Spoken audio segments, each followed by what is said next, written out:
all of the ladies and gentlemen. So may I have your attention, please? Okay. The second International Conference on Sustainable Research and Development, or ICSRD, so is about to begin. So for this reason, once again, we would like to inform for all the participants to get ready, because today we will have the virtual academic online presentation session and also the attendees joining from around the globe. So we do hope that this ICSRD-25 can inspire many scholars and researchers to be actively involved in research and also international scientific forum activity. All right, so before we start the program, we would like to inform you about the general rules during the conference, particularly for all of us, the virtual participants. So first, please kindly ensure that your computer sound or volume control is at an appropriate level, because you may not hear the conference if it is disabled or turned down. Use a headset or earbud if available to reduce the external noise. Identify your Zoom account with your actual name. So this is important. So once again, please kindly identify your Zoom account with your actual name so the committee also can recognize you properly. And next, please kindly use the ICSRD-25 Zoom virtual background, because later on we will have the group photo and also documentations. Next, stay seated and also stay present. Do dress appropriately. Be aware of your surrounding. Do not interrupt other speakers. Do not make any distracting sounds or movement. And of course, next, fill the attendance form as can be seen on the screen right now. And later, the feedback form that the committee will type it in the Zoom chat box. Last is, of course, the key to a successful virtual international conference is to remember that you are in a meeting. So please kindly give your respect and give your full attention to all of the participants as you would if you were in the same room.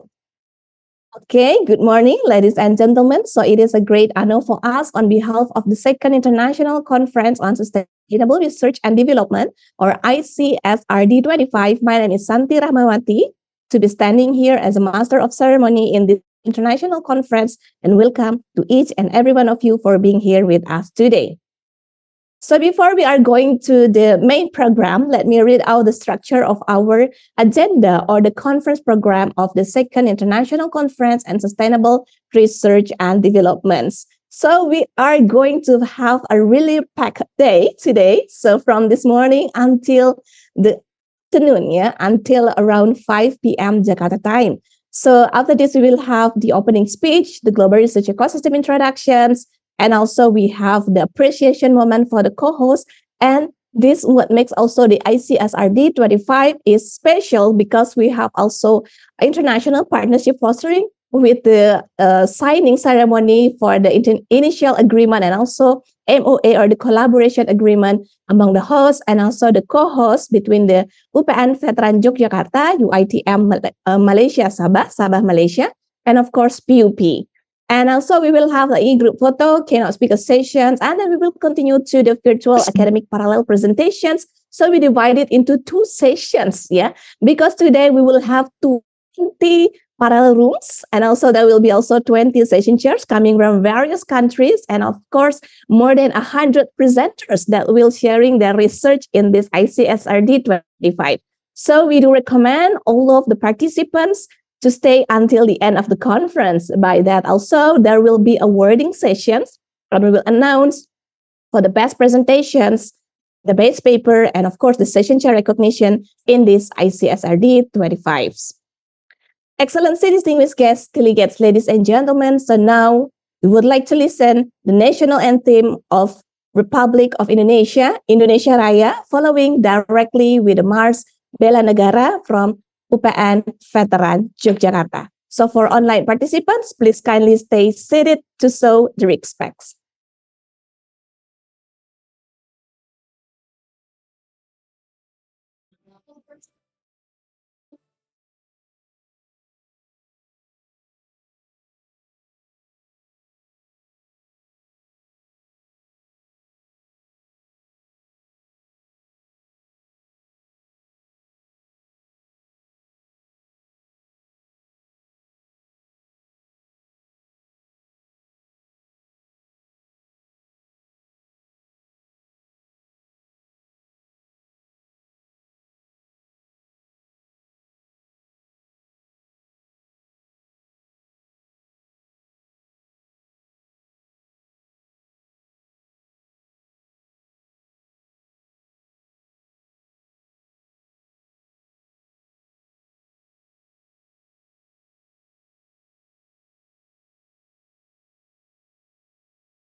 Thank you for the attention, and also please kindly remain seated. And now, without further ado, let's open our agenda.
Okay, so thank you so much for your attention. And it is an honor to me to inform you that as among us here, we have Her Excellency, the Chief of the Institute for Research and Community Service, Universitas Pembangunan Nasional Veteran Yogyakarta, Indonesia, Dr. Dia Sugandini, SE, MSI, Her Excellency, the Conference Chair of ICSRD-25 and the Head of the Research Center of the Institute for Research and Community Service, Universitas Pembangunan Nasional Veteran Yogyakarta, Indonesia, Dr. Sri Dwi Ari Ambarwati, SMSI, Her Excellency, the founder and also the Chief Executive Officer of Research Synergy Foundation, and also the co-conference chair of ICSRD-25, Associate Professor Dr. Hendrati Dwi Mulyaningsih, and also Her Excellency, Deputy Rector for Academic Affairs and Information System at Universitas Pembangunan Nasional Veteran Yogyakarta, Indonesia, Dr. Randa Mahya Astuti Dewi, MSI, His Excellency, Deputy Rector for Student Affairs, Alumni, and Corporations at Universitas Pembangunan Nasional Veteran Yogyakarta, Indonesia, Dr. Hendro Wijanarko, MM, and also the keynote speaker of ICSRD, the Rector of Universitas Pembangunan Nasional Veteran Yogyakarta, Indonesia, Professor Dr. Muhammad Irhas Effendi, MSI, keynote speaker as the Vice President for Campuses Polytechnic University of the Philippines, Professor Pascualito Bigatan, and also the keynote speaker, the Rector of University Teknologi Mara, Cawangan, Sabah, Malaysia, Associate Professor Madya Dr. Rosita Oji Muhammad, and of course to all of the session chairs, Your Excellency session chair from various countries, from Malaysia, from Philippines, from Turkey, Saudi Arabia, India, Nigeria. So, and of course, the Excellency, distinguished guests, delegates, faculty members, and all of the participants of ICSRD-25 conference, ladies and gentlemen.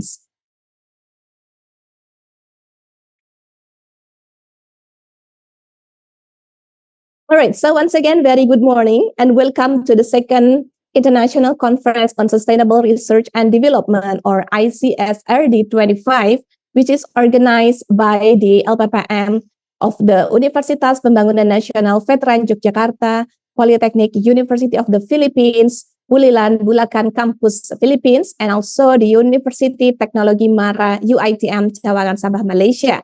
And this conference is also supported by Scholar Vein, Reviewer Track, Research Synergy Institute, Research Synergy Press, Global Research Community Platform, and F1000 Research. So this virtual international conference held on today, October 15, 2025, virtually through the Zoom platforms and also streaming live on Facebook. So we are welcoming all of the participants in the ICSRD-25 coming from over 20 plus countries around the globe and background to have discussion and networking on the conference. Next, today ICSRD-25 is also supported by the keynote speaker, the session chairs, the scientific reviewer committee, and also the presenters from well-known and also recognized higher education institutions and organizations. So we welcome all the strategic partners from the member of the Research Synergy Foundation Global Research Ecosystem Network to this ICSRD-25 conference. We would like also to welcome all the participants, scholars, researchers, and also practitioners from various countries such as Indonesia, Malaysia, Philippines, United States of America, Turkey, Saudi Arabia, Qatar, Vietnam, Madagascar, United Arab Emirates, and also Thailand, Sri Lanka, Pakistan, India, Nigeria, Kosovo, Cambodia, Timor-Leste, Fiji, Bangladesh, and many more. So we believe that at the ICSRD-25, you will gain a lot of insight through the knowledge obtained from the multidisciplinary field, and this will lead to fruitful future collaboration and research opportunities. We are sure also the discussion at this international conference today will be a lively and interesting one. So therefore, we will provide all of the participants and attendees to discuss further about the research presented in this conference in our global research community platforms. So in these platforms, you can connect, interact, comment, discuss, and even find opportunities to collaborate with other scholars in your research worldwide. So to join the Research Synergy Foundation community platforms, you may simply scan the QR code as shown on the screen, or you may also visit directly to the globalresearchecosystem.com. And next, regarding the material of the conference, so the virtual background, the conference program, and also the abstract book can be accessed at the link that you can see on the screen regarding the conference materials. And meanwhile, for the proceeding paper of the ICSRD is also already published. So there are two conference paper proceeding for the engineering and also technology, and also for the business management and social science. So you can also check on the paper, the paper of the presenter that is going to be presented in the session 1 and also session 2. All right, and then the next information is about the Q&A. So once again, the Q&A can only ask via Zoom chat box when or after the speaker have finished delivering their speech, and then the moderator or the session chair later on will arrange as per the time available. So please kindly write your name, affiliation, or even countries, and also the questions to the speaker that should answer your questions. And next is regarding the e-certificate for attendee or the audience. So once again, this is very important. Once again, this is very crucial to all of you that already gather here in the ICSRD. So in order to be eligible to get your e-certificate, so please kindly please kindly follow these informations. Please kindly follow these informations, because the committee only send the e-certificate to the participant who confirm on going to the event and also giving the feedback later on the feedback forms. So once again, please do not forget to get your e-certificate through the community platforms. And next, we would like also to remind, please kindly do or fill the attendance form as can you see on screen. And this is the last information for the audio and also the video. So once again, all of the online participants are required to mute your audio, and the host has every right to mute any participant's audio and remove those who are deemed disruptive without warning.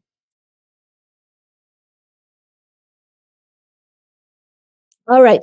So ladies and gentlemen, so we would like to moving on to our next agenda. We would like to invite Dr. Dia Sugandini, SAMSE, as the Chief of the Institute for Research and Community Service at Universitas Pembangunan Nasional Veteran Yogyakarta, Indonesia, to give the opening speech. So before that, allow me to read her profile first. Dia Sugandini is an associate professor in the field of marketing management, graduate with a bachelor degree in management at UPN Veteran Yogyakarta, and also a master degree in management at Universitas Gadjah Mada, and also obtained a doctorate at the Gadjah Mada University Yogyakarta in 2013 with a concentrations in marketing. He She has been a lecturer at the UPN Veteran Yogyakarta since 1995, and her area of expertise are consumer behavior, marketing management, and also has experience as a reviewer in several international journals and has 38 Scopus indexed papers with an age index of 11. So various international scientific meetings have been held, including in Malaysia, Hong Kong, Japan, Switzerland, Korea, England, and also many more. She also active in several scientific research activity and also community services, and also become an expert on several research projects. And she was also the chairman of the LPPM at UPN Veteran Yogyakarta from 2024 up to the present. So without further ado, we would like to invite Dr. Dia Sugandini as AMSE. The time is yours. Thank you, Mbak Santi. Assalamualaikum warahmatullahi wabarakatuh. Bismillahirrahmanirrahim. Good morning, everyone. Excellencies,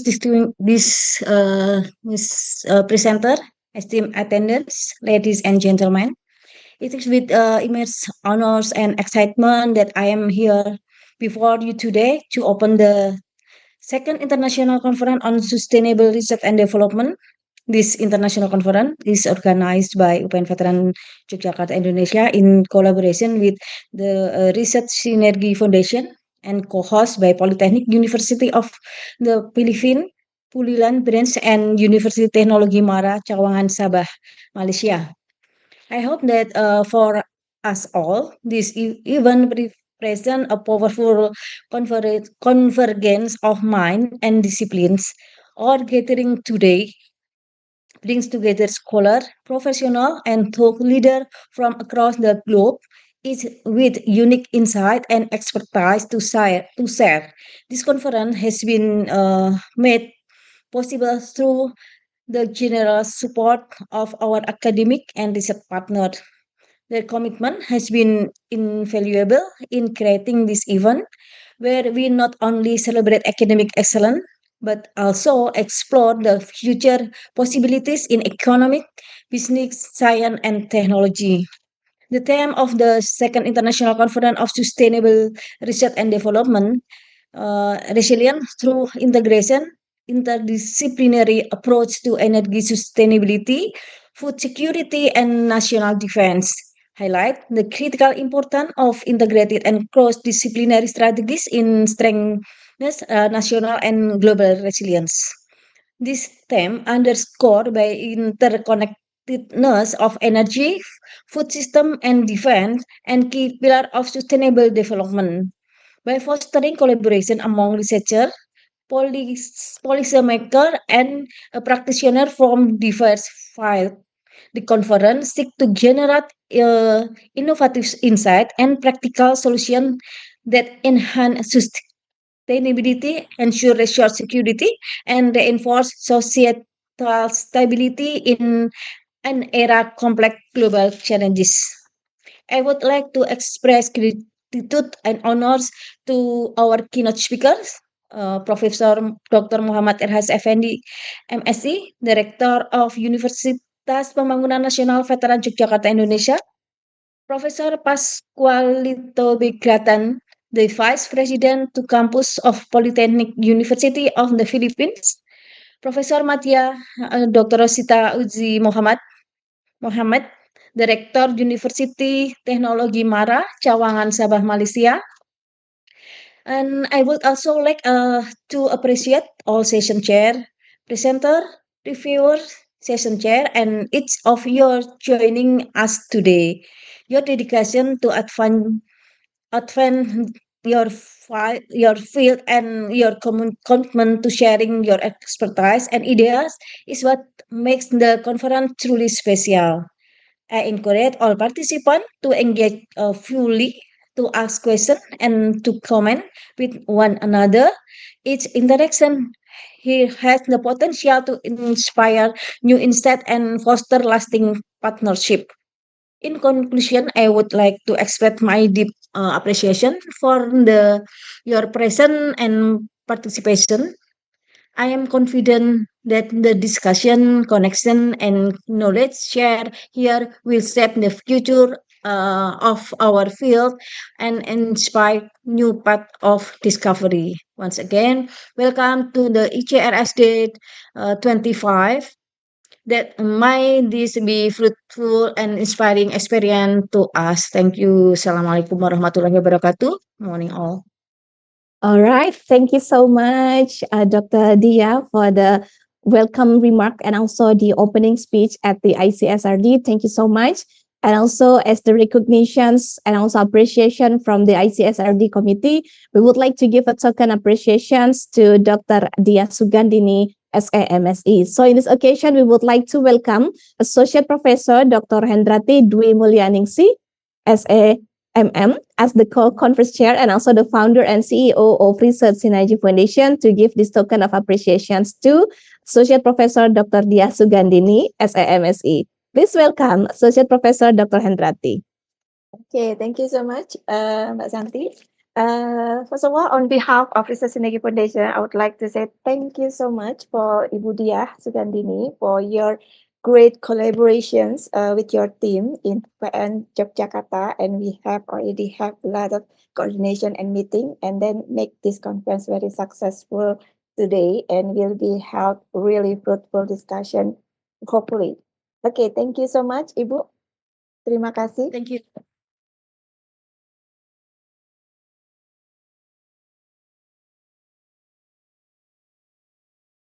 All right. Thank you so much once again, Associate Professor Dr. Dia Sugandini, and of course, Associate Professor Dr. Hendrati Dwi Mulyaningsi. All right, so we would like to moving on to our next agenda. We would like to invite Associate Professor Dr. Hendrati Dwi Mulyaningsi, SAMM, as the co-conference chair of ICSRD and also the founder and chief executive officer of the Research Synergy Foundations. So before that, allow me to read her profile first. Associate Professor Dr. Hendrati Dwi Mulyaningsi has shown great commitment on creating global network and research ecosystem, which has been developing since 2017 up to 2024 and also up to the present, and having the increasing number of members up to more than 35,000 from around the globe. So thus her work in this area has made her as the nominee of the Impactful Leadership from the Talbert Foundation Sweden at 2024.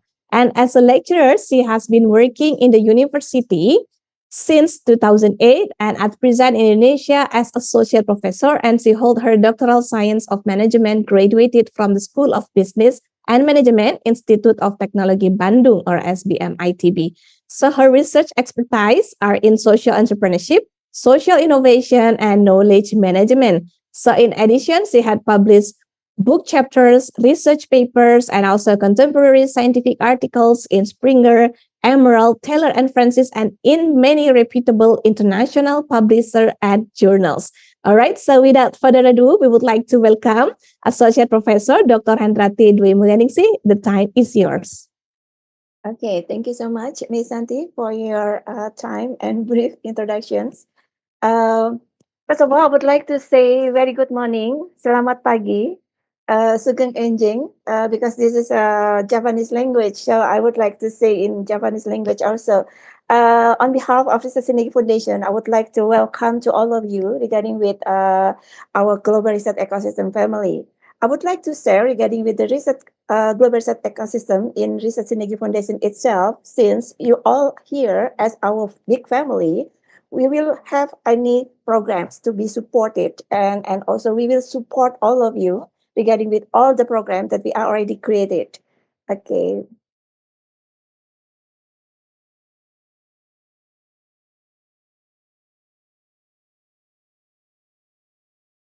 Okay, sorry.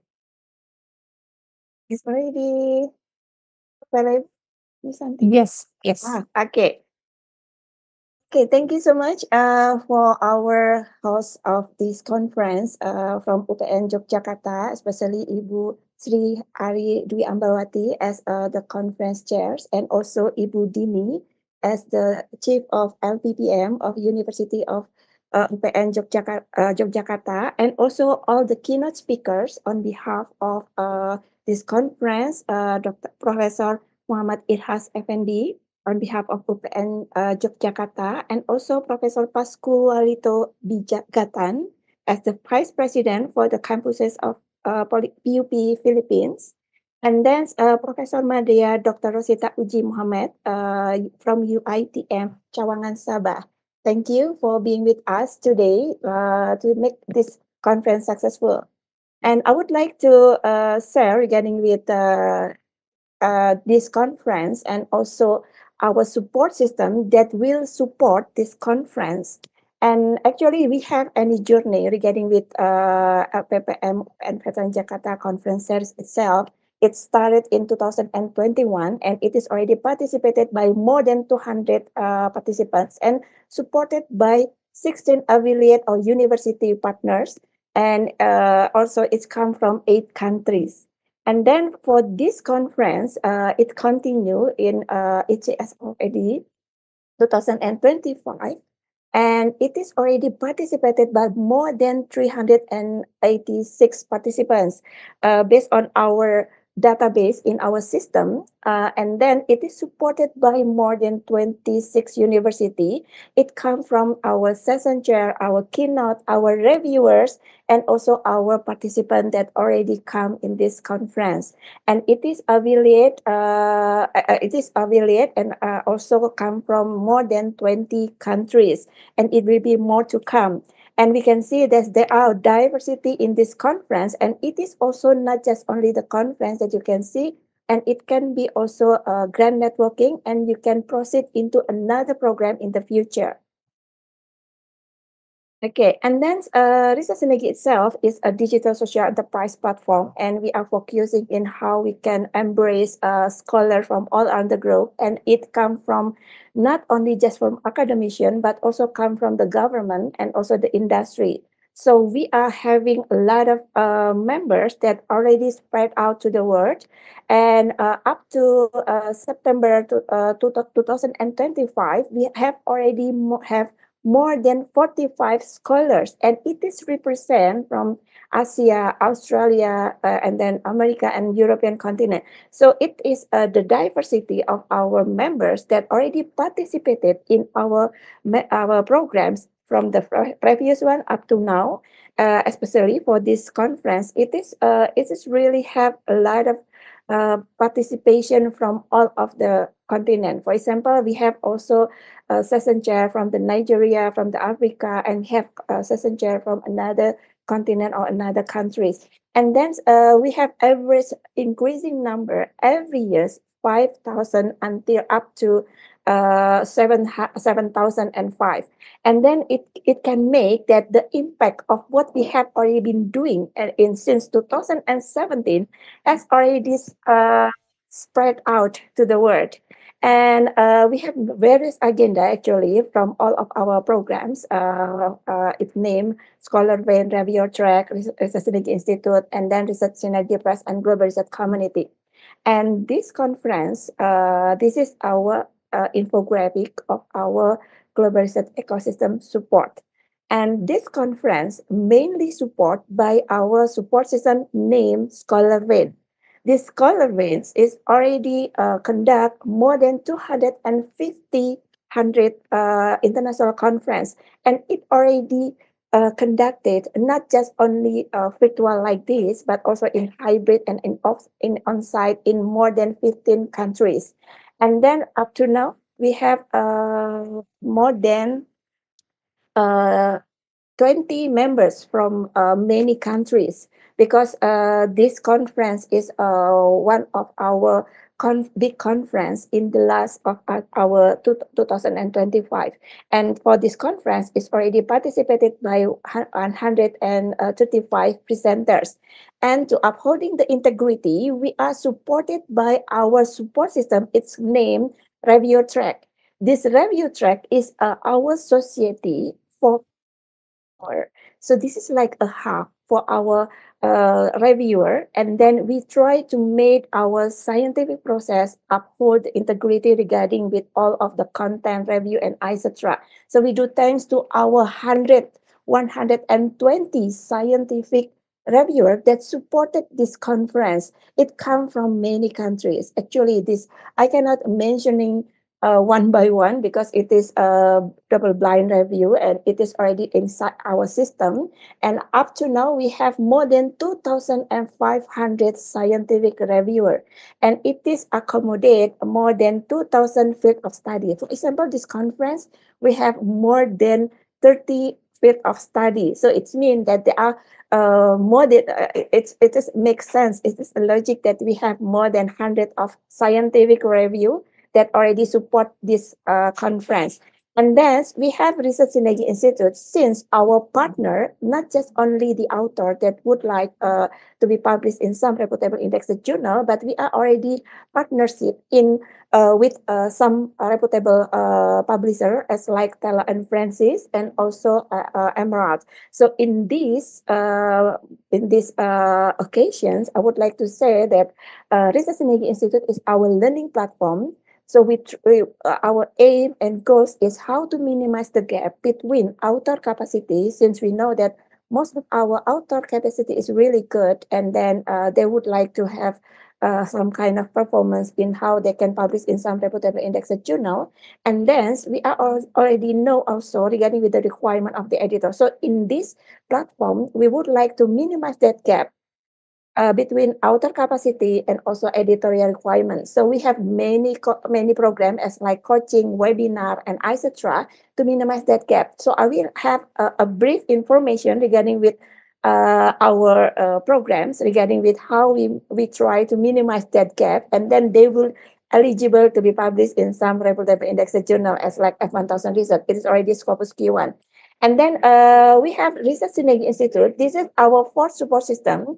This is our publishing house. We have 20 international journals, and mostly it's already indexed in some reputable indexer.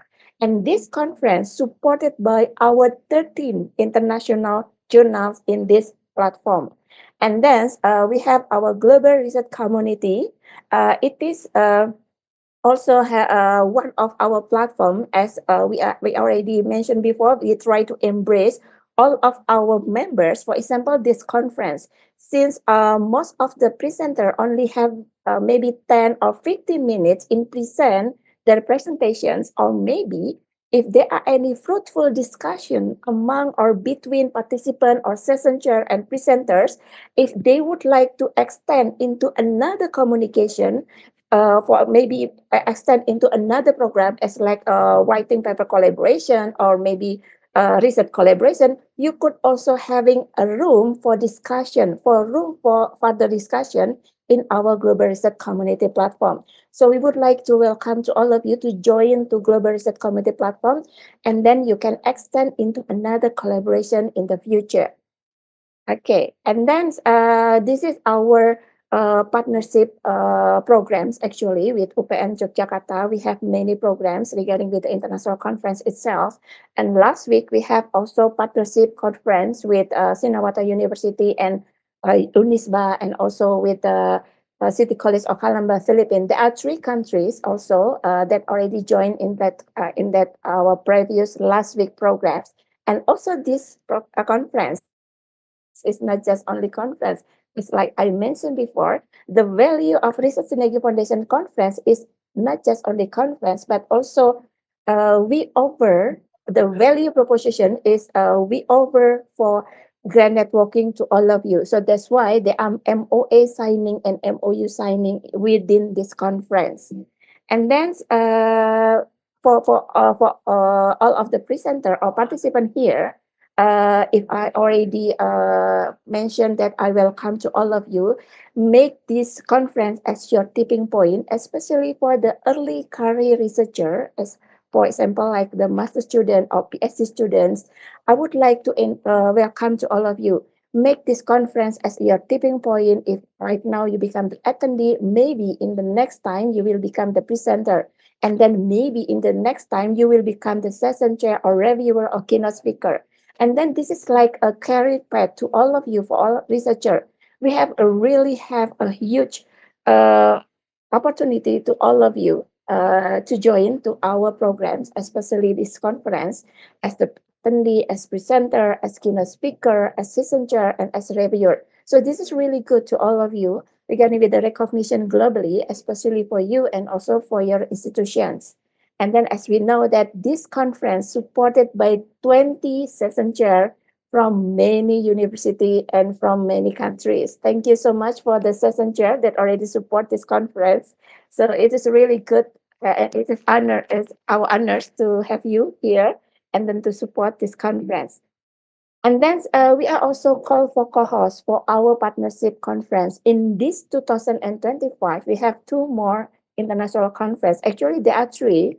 And the last one in the December is in Chikris with the UP and Jakarta. And then the second one with the Telkom University and Danantara and also Telkom Korpu. And then the third one is with the Chulalongkorn University. It is not here for the Chulalongkorn University poster. And then in next year, we are also called for co-hosts if you would like to join to have any recognition in international and also to be participated in a global forum like this. So we have 2026 international conference. There are more than 10 international conferences that we would like to offer to all of you, and you can just browsing in this link regarding with the call for co-host. And then, as I mentioned before, this is our international journal in our Sustainability Press, our publishing house. And we have 20 international journal. It's already indexed in Copernicus, ProQuest, Sinta, ASGI, Scilite, WordCat, Google Scholar, Dimension, and ICSRD. There are many of indexer that already being indexed in our journal. And then this is also our achievement that I would like to share to all of you. Our journals, all of it already recorded in more than 400 university library database. For example, in Stanford University Library, in Harvard Library Catalog. So once your paper already published in our journals, so it means they have any opportunity or chance to the Harvard students or Harvard faculty member can cite your work or something like that. So it means that the spread out of your work and can be cited by a lot of scholars from all around the world. And then we are already indexed with the seven interpretable indexes as like Copernicus, ASGI, Sinta, ProQuest, Dimension, Scilite, and Google Scholars. And then next year we would like to have more indexer as like ASGI from Web of Science and also Scopus. Okay, and then this is our conference paper proceeding, and this proceeding of this conference already published and also have the OI number and ISBN. Congratulations to all of the presenter. So your paper already published, and then everyone can cite, everyone can read for free in our platform. And then we are also call for reviewer to all of you. As like I mentioned before, this is like a career path to all of you, not just only as an author, but also as a reviewer. Maybe this is the way how you can extend into another collaboration, or maybe you can extend your capability or enhance your capability in how you can understand the paper or paperworks in many countries and etc. So please join in our it names Rabia Track, and I would like to do thanks in advance to all of you. If you would like to join to our reviewer team, and then this is our affiliate journal or our affiliate platform that collaborate with Tala and Francis. It named F1000 Research. And we have an official gateway in F1000 Research, and it already is indexed in Scopus Q1 and Q2. And then for the 2024, we are already affiliate officially with Emerald, and then there are hundred of journals in Emirate that already official affiliate with our conference. And then this is our gateway platform in F1000 Research. You can just browse it and then you can see this is the platform and this is our infographic. And most of the articles is come from the conference. So everyone here that would like to be published in here, they have any equal opportunity to be published in F1000 research. It is already indexed in Scopus Q1 for the art and humanities. And then for the social science, it already indexed in Scopus Q2. So there are 191 articles that come from the conference that already published in this gateway. And then for the gateway itself, there are only 50 gateway official that to be appointed. And RSF proudly announced that the only from ASEAN country, I can say that in bahasa hasil karya anak bangsa Research Foundation dengan with 5 support system become appointed as one of the gateway for F1000 research and the only one from ASEAN countries. And then if you would like to have more impact, not just only from your paper, we have also one product. It's called it Impactora Forum. For example, we can see here there are many of educators, lecturer, and also teacher. And if they have like community service to the society, and then it would like to be recorded in the global forum, we invite all of you to join in our Impactora Forum. So your work can be cited by many and thousands of scholars that already in that forum. So we would like to invite to all of you, not just only publish the paper, but you can publish your community service, or in Indonesia, it's called Abdimas. So you can release your Abdimas or your community service in this forum. It seems like you release in newspaper, but in newspaper, you don't have any citation or any DOI numbers. But in here, you will have the OI numbers and also citation. So your impact will be increased. So please, you can create your impact not just only from your publication, but you for your community service, or how you transfer the knowledge to the society, and you can inspiring others, beginning with how you can empower the people and etc. So please join in this forum also. And then yeah, we have many digital product here. So you can visit another digital product of us. We can meet each other here with another product, not just only for the conference. But if you would like to know regarding with the ICSR systematic literature review and etc., we have intensive class on it, and then we have also a ethnographic intensive class and etc. So please join our digital product. And this is our global partner that already having partnership with us since 2007. There are more than 300 university partner, and not just only university, but also government organizations from the industry, from the NGO and ICETA that already have MOU signing with us. And then this is the last, but not the least, please join Global Set Ecosystem Committee platform. So we do hope that after this conference, if you would like to extend into another collaboration for the joint paper or whatever, so you can extend the discussion into this platform. So please join here, and we will always inform you, keeping up the update regarding with our upcoming programs and our upcoming collaborations that maybe you can join with us. Okay, get in touch with our Research Synergy team, and thank you so much. Have a very good day, and really enjoy this day because this really packed today, packed conference, and we do hope that you are all here enjoy for this conference. Thank you so much. Come back to Miss Santi.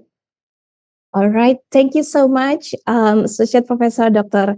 Hendrati Dwi Mulyaningsih, for the very comprehensive explanations about the Research Synergy Foundation that is certainly will bring benefit to all of the participants in this ICSRD 25.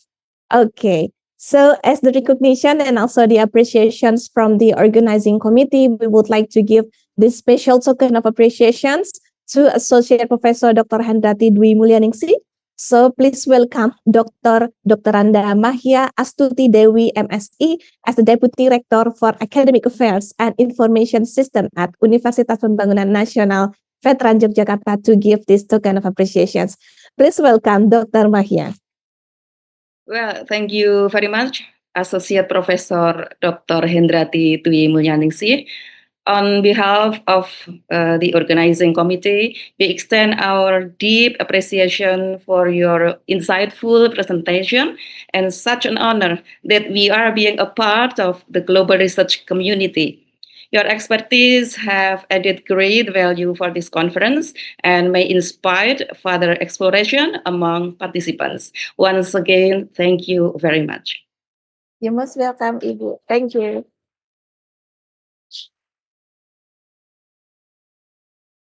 Okay, thank you so much, Dr. Mahia. And of course, thank you so much, Dr. Hendrati. All right, so we would like to continue to our next agenda, ladies and gentlemen. So we have now come to a special moment in this international conference. So we would like to proceed with a token of appreciations for all of our co-hosts in this conference. And to present this token, we would like to invite Dr. Hendro Wijanarko, MM, as the Deputy Rector for Student Affairs, Alumni, and Cooperation at Universitas Pembangunan Nasional Veteran Yogyakarta, Indonesia, to give this special token of appreciation. So please welcome Dr. Hendro Wijanarko. Thank you very much, Mbak Santi.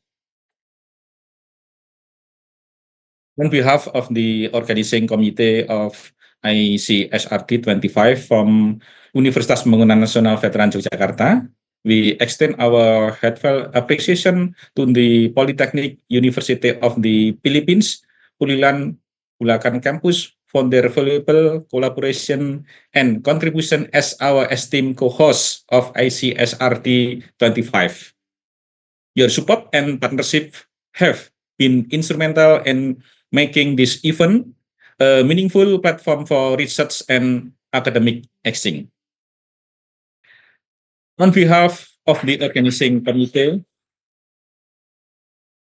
of ICSRD-25 from Universitas Pembangunan Nasional Veteran Yogyakarta, we gratefully acknowledge University Teknologi Mara, UITM, Cawangan, Sabah, Malaysia, for their generous collaboration and meaningful contribution as co-host of ICSRD-25.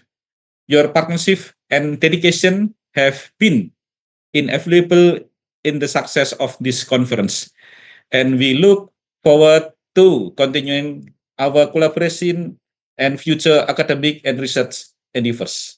Thank you very much. Assalamualaikum warahmatullahi wabarakatuh. All right, thank you so much, Dr. Hendro Wijanarko, for giving the special token of appreciations to our co-hosts from Polytechnic University of the Philippines, Pulilan Bulacan Campus, and also from University Teknologi Mara UITM Cawangan, Sabah, Malaysia, in recognition of their valuable collaboration and also support for ICSRD 25. Once again, thank you so much, Dr. Hendro. Okay, thank you, Mbak Santi. All right. So next, we would like to continue with the next agenda. So this is also one of the value of how we can foster a collaboration and how we can also initiate partnership together along with the Research Synergy Foundation and also, of course, with the university partners. Okay, so next, ladies and gentlemen, so we are now moving to another important highlight program, today's program. So the virtual initial agreement and also the memorandum of agreement or the collaboration agreement between the partner of the institutions, between the host and also the co-host, which marking a new chapter of the international collaborations and also academic partnership ahead. So in this occasion, we would like to welcome the Chief of the Institute for Research and Community Service Universitas Pembangunan Nasional Veteran Yogyakarta, Indonesia, Dr. Diah Sugandini, SAMSE. And also for the first signing ceremony, we would like also to invite the Rector of University Teknologi Mara, Cawangan, Sabah, Malaysia, Associate Professor Madya Dr. Rosita Uji Mohammed, to come forward to open the camp so we can have this virtual of the signing. So if you already print out the document, so now you can print out the document, or if you want to have an e-sign also, Prof. Uji, no worries, because thank you so much, although you are still in the airport being with us. So you can also do the symbolic signing. So it is mark our partnership ahead between the Universitas Pembangunan Nasional Veteran Yogyakarta and UITM Cawangan, Sabah, Malaysia.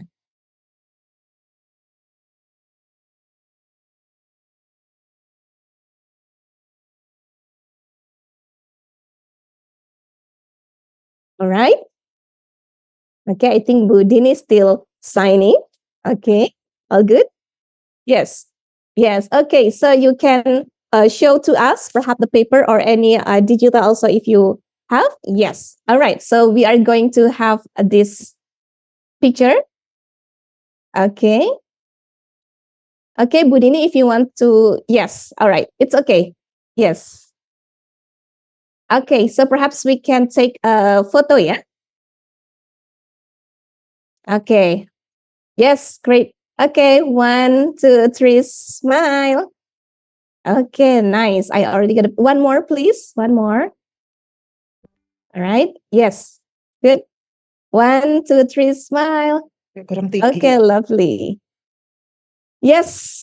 Thank you so much once again, Dr. Diah Sugandini. And of course, Prof. Uji, thank you so much for this meaningful collaborations and looking forward to your keynote speech session later on.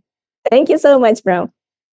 All right, and then next we would like to continue. So we have two more. We have two more documents. So the next is the initial agreement and also the collaboration agreement or the MOA between the Universitas Pembangunan Nasional Veteran Yogyakarta and also Polytechnic University of the Philippines (PUP) Pulilan Bulacan Campus Philippines. So in this occasion, once again, we would like to invite Dr. Diah Sugandini, SIMSC, on behalf of the Institute for Research and Community Service Universitas Pembangunan Nasional Veteran Yogyakarta, Indonesia, as the chairperson, and also from Polytechnic University of the Philippines, Pulilan Campus, we would like to invite Professor Marilyn F. Isip, PhD, Educations, as the campus director of the Polytechnic University of the Philippines. Mabuhay, Prof. Len. All right, so, okay, hold on. I have also with me our research and extension coordinator, Dr. Maria Elena Manyo, and of All course right. all the faculty and designees who will present later. Yeah, there, Dr. Manyo is there. Okay, so now we will have the Thank you so photo. much. Budini, yes? Okay, so I'm going to capture. Get ready. So 1, 2, 3, smile. Okay, one more time. Hold on. Yes. 1, 2, 3, smile. Okay. Thank you so much. And once again, congratulations for the PUP and also from UPN Veteran Yogyakarta for future collaborations ahead. Thank you so much. And also to Ma'am Elena Mano, thank you so much po. Thank you. Maraming salamat po, Prof. Len. Thank you. Thank you so much. All right. So that's also one of the very beneficial advantage, yeah, if we are having these partnerships of the conference. So we can foster not only engaging in the individual or the global scholars that can connect further after this conference, but also as the institutionals, yeah. Because I believe this document, this partnership, the initial agreement, the memorandum of agreement or the collaboration agreement itself, it will certainly add more points on your accreditations and also internationalizations. All right. So I would like to continue to our next agenda. Thank you so much. Yes, we will have the group photo sessions. All right. So to all of the participants, please kindly open the camera in your device. Yes. And the committee will capture the screen. And we have right now, let me see. Okay, we have more than 220 plus participants joining in this Zoom, yeah? And also some participants joining through the Facebook streaming, yeah? So we have 9 windows here. It's really great to see all of you in this lovely morning. All right, so let me capture the first window. So please hold your smile. All right, so one. Okay, hold on for a while. because many participants also coming. So the notification is there. Hold on. All right. So 1, 2, 3, big smile. Okay, lovely. And then we go to the next window. 1, 2, 3, smile. Okay, nice. Thank you for the smile. Okay, and then the other window. 1, 2, 3, smile. Okay, lovely. Thank you so much. And then we have more windows. Thank you. So many of you open the cam. Thank you so much. I'm going to take again. 1, 2, 3, smile. Okay. And then the next one. All right. So and for the rest of the window, it is already captured by the committee. So once again, thank you so much for your wonderful energy and your wonderful smile also in this lovely morning at the ICSRD-25. Thank you so much. Applause to all of us. Yes, although we do only the virtual claps, yeah. That's fine. Okay, thank you so much. All right, so we would like to proceed to our next agenda. So we will come up to the agenda of the keynote speaker sessions. All right, so we are getting closer, yeah, to the academic presentation sessions, yeah. Okay, so we have 3 keynote speakers that will presenting their expertise to all of us. So first, we have Professor Dr. Muhammad Irhas Effendi, MSI, as Director of Universitas Pembangunan Nasional Veteran Yogyakarta. And then also we have Professor Pascualito Bigatan as the Vice President for Campuses at Polytechnic University of the Philippines, that will be represented by Professor Roseller M. Malabanan as the Assistant to the Vice President for Campuses, PUP. And then, of course, next we would like to have the keynote speaker, Professor Madya Dr. Rosita Uji Mohammed as the Rector of University Technology Mara Cawangan, Sabah, Malaysia. All right, so we go to the first keynote speaker first. Yeah, so we would like to give the welcome to our first keynote speaker, Professor Dr. Muhammad Irhas Effendi, MSI, as the Rector of Universitas Pembangunan Nasional Veteran Yogyakarta, Indonesia. So before he deliver his keynote speech, allow me to read his profile first. Professor Dr. Muhammad Irhas Effendi is the Rector of Universitas Pembangunan Nasional Veteran Yogyakarta and also a distinguished scholar in strategic management, where he earned his doctorate with honors or cum laude. Throughout his career, he has held several key academic, administrative positions, including the head of management department and vice rector for academic affairs and head of institution for research and community service. So he also lectures in a postgraduate program at UPN Veteran Yogyakarta and Universitas Islam Indonesia.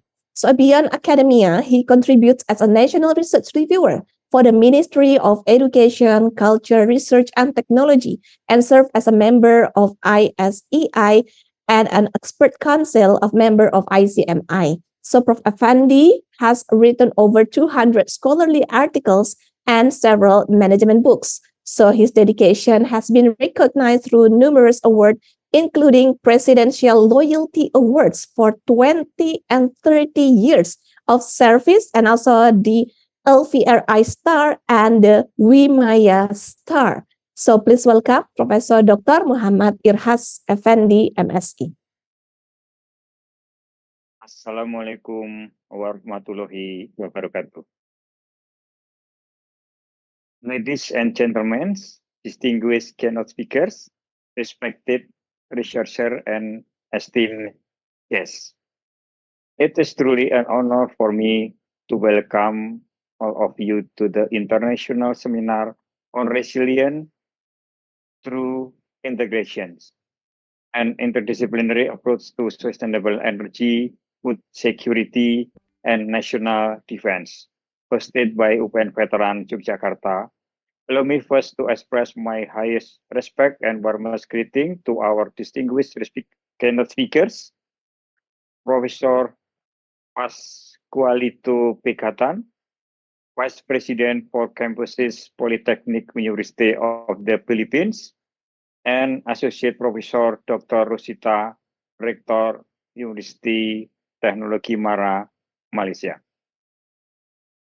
Ladies and gentlemen, I would like to present the keynote to explore theme of resilient through integration, with particular emphasis on sustainable energy, food security, and national defense. In an era of accelerating climate change, geopolitical volatility, and resource constraint, our societies are increasingly exposed to intersecting shocks: energy supply disruption, food insecurity, environmental stress, and security threats. These are not independent domains. They co-involve, amplify risk, and demand integrated systemic responses. Resilience is no longer merely a goal, it is a necessity. But resilience and fragmented silos is an issue insufficient. Instead, we must strive for integrated resilience.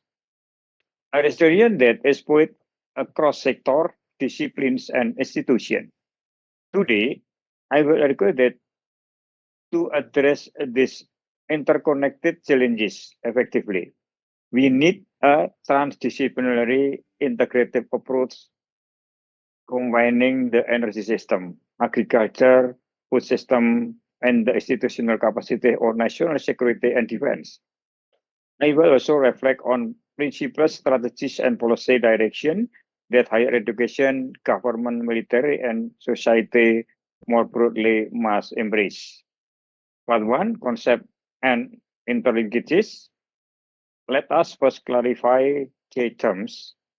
Resilient is the capacity of a system, whether energy, ecological, socio-technical, and or national, to absorb shock, adapt, and recover while maintaining core function and identity. Integration refer to coordinating across domains, energy, food, security, to harness synergies, avoid conflicting policies, and create systemic robustness. Nexus thinking is the idea that water, energy, and food, climate, and security are deeply interrelated. Decision in one domain ripple into others. When we view energy, food, and defense and isolation, policy can lead to unintended trade-off. For example, focus biofuel can compete for land with food crops, threatening food security. Energy import dependence creates strategy vulnerability, and food scarcity can precipitate social unrest, undermining national stability. By contrast, an integrated resilient strategy seek co-benefit and trade-off management. We must also adopt an interdisciplinary mindset, combining engineering, agronomy, economics, policy, risk analysis, security studies, and governance. Part three, sustainable energy and resilience. Energy is the backbone of modern civilization, but also a potential point of failure. Challenges in energy resilience. Number one, Ada apa-apa? supply shock. Halo, Pak. Geopolitical disruption of fossil fuel supply, sanction, disruption, and global trade. Number two, grid vulnerabilities, natural disaster, cyber attack, and physical sabotage. Number three, transition tension, integrating renewables while maintaining reliability and affordability. Number four, slow burn stresses, climate impact on generation and infrastructure. Number five, interdependency with other systems. Energy is essential for irrigation, cold storage, communication, and transport. Recent scholarship frames energy resilience in terms of food stock event and slow burn processes, and emphasize planning across these time scales. Strategic approach to resilient energy, decentralization and microgrids, localized generation to reduce depends on centralized grid and offer islanding capacity. Diverse energy mix redundancy, combining solar, wind, hydro, biomass, geothermal, and including backup dispatchable sources. Smart grid digitalization and control system, monitoring demand response, predictive maintenance, cyber security. Energy efficiency and demand side management, reducing loads, smoothing peaks, reducing vulnerabilities. Linking with food and agriculture system, for example, using agricultural residue for bioenergy, integrating waste to energy, powering irrigation and cold storage, powering defense infrastructure. Those energy resilient cannot be etc. afterthought. It must be woven into national resilient designs. Part two, food security and resilience. Food and agriculture system are central to human well-being, rural livelihood, and national stability. Key challenges: climate variability, extreme weather, drought, flooding, pest, soil degradation. Supply chain disruption, logistic, transport, storage, trade barriers. Market volatility and price shock, land using resources scarcity, and governance weaknesses, institutional gap, and inequalities and access. Food and security is not just a humanitarian issue, it has security implications. Instability, migration, resources conflict, civil unrest often root themselves in food crisis. The Feeding Resilient initiative underscore that food security is an element of national security, and that food climate security agendas must be integrated. Strategic measure for resilient food system, agricultural practices, climate smart agriculture, drought tolerant crops, conservation, tillage, precision farming, agroforestry. Diversification, multiple crop integrated system, alternative food sources to reduce dependence on a few staples. Value chain resilient, better storage, cold chain, logistic, digital tracking, decentralized processing, and then early warning, forecasting, and modeling, integrate weather climate model, yet prediction, satellite monitoring, big data, AI to anticipate shock. Institutional coordination, bridging agriculture, trade, environment, defense, and social protection agencies. Social safety net and adaptive capacity. Insurance, buffer stock, support for vulnerable farmer financial instrument. Thus, food resilience is not simply boosting production, it is about systemic flexibility, redundancy, and absorptive capacity. Part 4, National Defense and Resilience. In the traditional sense, national defense focuses on protecting sovereignty and addressing external threats. However, when viewed through the lens of resilience, the concept expands beyond military preparedness, encompassing the strengthening of national character, civic responsibility, and social integrity.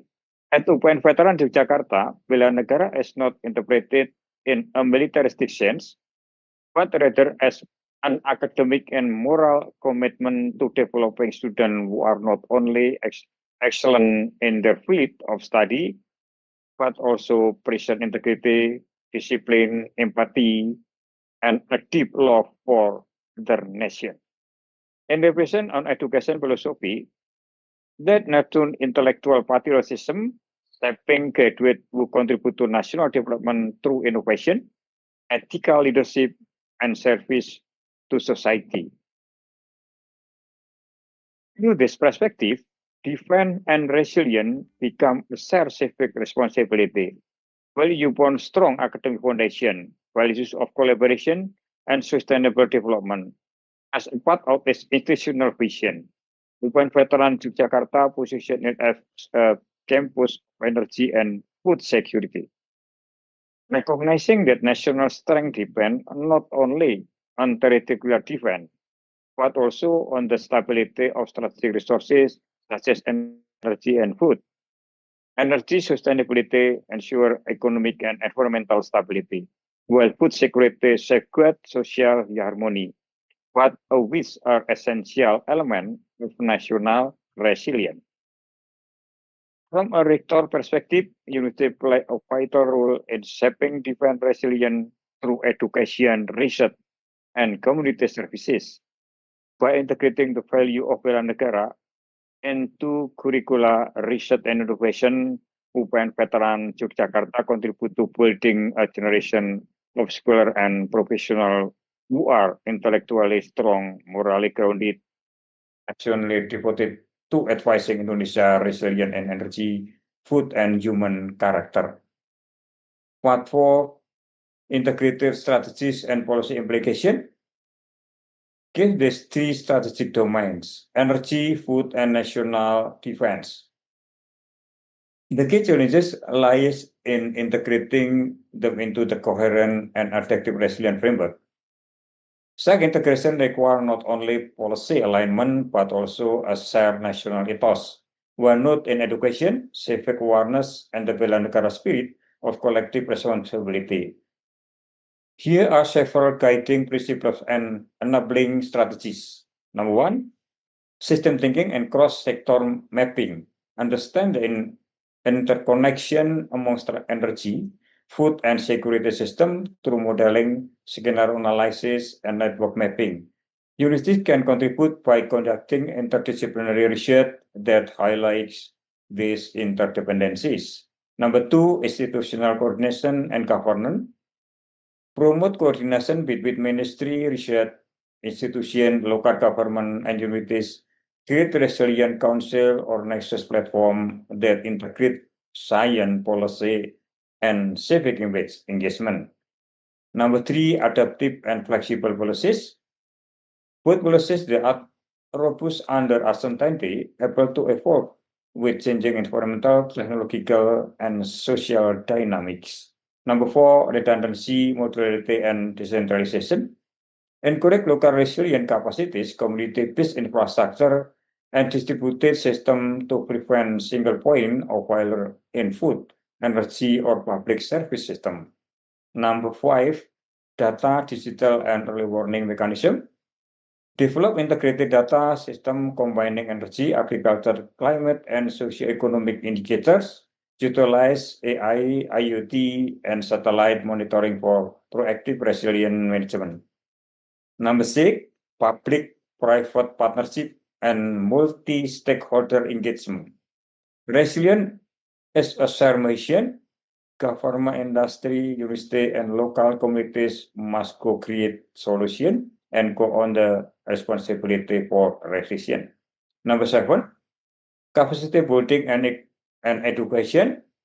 Universities, especially when veterans of Jakarta, have a vital role in shaping future leaders who embody bela negara values, intellectual excellence, ethically grounded, and social responsible. Education for resilience means cultivating not just technical expertise, but also character, integrity, and deep commitment to national development.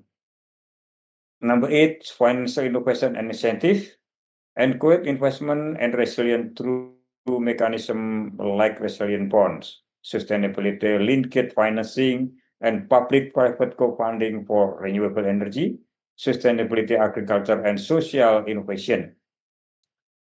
Through these integrated strategies, resilience becomes not only a policy framework, but also a national learning process, connecting knowledge, ethics, and patriotism, of central to UPN Veteran Jakarta educational mission. Let's see illustrative case example. Number one, dual-use energy microgrids. And several countries' hybrid energy system initially designed for defense installation are now serving both military and civilization purpose. This microgrid enhance local energy security, and provide community benefit during crisis. We model a synergy between resilience and civic welfare. Number two, national and resilience framework. Recent international study proposed comprehensive framework for assessing national energy resilience, incorporating rapid shock and long-term stressor. Safe framework highlight an importance of integrating technological innovation with social readiness and education. Number three, feeding resilient initiative. Program link food with national stability, such as USAID of feeding resilient, emphasize that hunger and scarcity are not only humanitarian issues but also strategic vulnerability.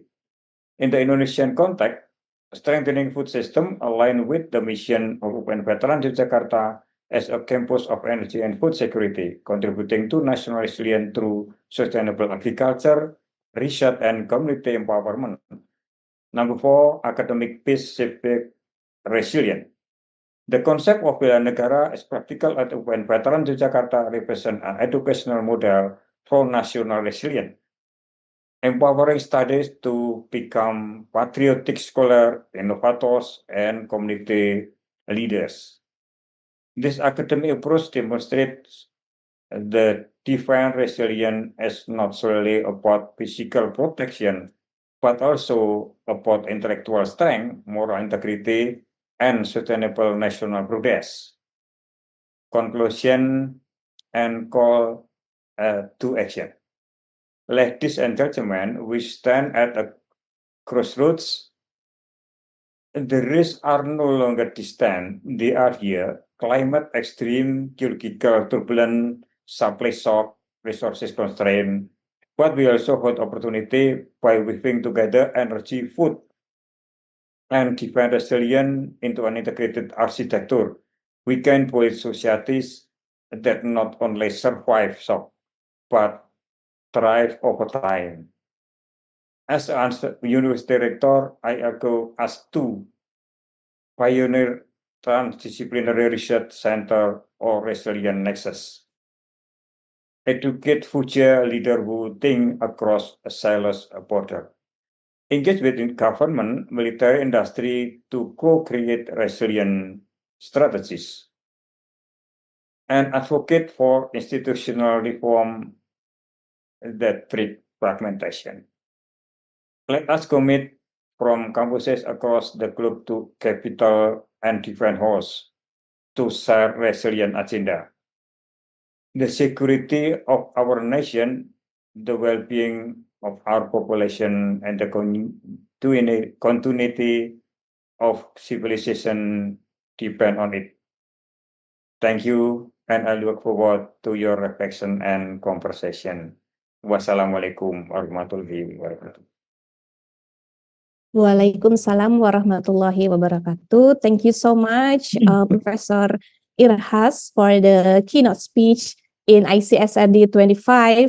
So we learned from the Professor Irhas keynote speech that is titling about, which is really aligned with our conference themes today, resilience through the integrations toward a convergent strategy for sustainable energy, food security, and also national defense. And also based on the keynote speech that he had delivered before, that we already learned also about the concepts and also the interlinkage also. And of course, we are also already here about the challenge, particularly in the energy resiliency and also how we can cope with the challenge itself, and also for the food security and also for the national defense itself. So we can come up with the integrated strategy and also policy implications that already mentions in the keynote speech of director. All right. Thank you so much once again, Professor Dr. Muhammad Irhas Effendi, MSE, for the insightful keynote speech today. And next, I would like to proceed with the recognition and also the appreciation moment from the ICSRD 25 committee. So we would like to give this token of appreciations to Professor Dr. Muhammad Irhas Effendi, MSE, as the keynote speaker at this conference. So in this occasion, we would like to welcome Dr. Sri Dwi Ari Ambarwati SAMSE as the conference chair of the ICSRD 25 to give this token of appreciation. So please welcome Dr. Ambar. Okay, thanks you very much, Miss Santi. Now please allow me to extend our heartfelt thanks to our keynote speakers. Assalamualaikum warahmatullahi wabarakatuh. Shalom. On behalf of the organizing committee, I would like to express our deep appreciation to our distinguished keynote speaker, Professor Dr. Muhammad Iras Effendi, for sharing your valuable insight and inspiring perspective with us today. Your contribution has greatly enriched our conference and provided meaningful direction for future research and discussion. Thank you once again for your time and dedication, Pak Rektor. Assalamualaikum warahmatullahi wabarakatuh. Shalom.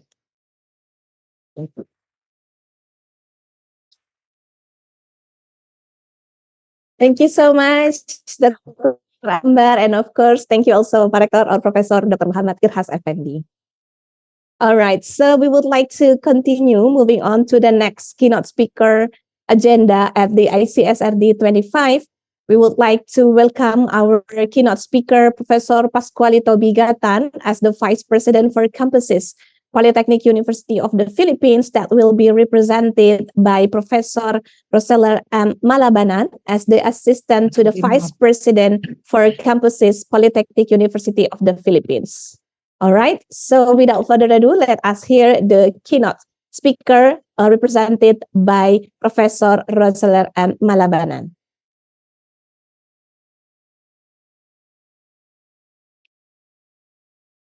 Distinguished guests, conference organizers, colleagues, educators, researchers, students, and fellow advocates of sustainable development, a pleasant day to all of you. It is both an honor and a profound responsibility to speak before you today at the second International Conference on Sustainable Research and Development. The theme of this year's conference, Resilience Through Integration, Interdisciplinary Approaches to Energy Sustainability, Food Security, and National Defense, could not be more timely. It invites us to rethink how we approach some of the most pressing challenges of our time: energy sustainability, the food security, and of course, the national defense. These are not isolated issues. They are deeply interconnected and they demand solutions that are equally integrated. We are currently grappling with a triad of existential issues that, while often studied in isolation, are now fusing into a single complex crisis of resilience. Now, let us define these three issues. Number one, the energy sustainability. It is about energy equity, ensuring reliable, affordable, and clean power for every citizen and industry.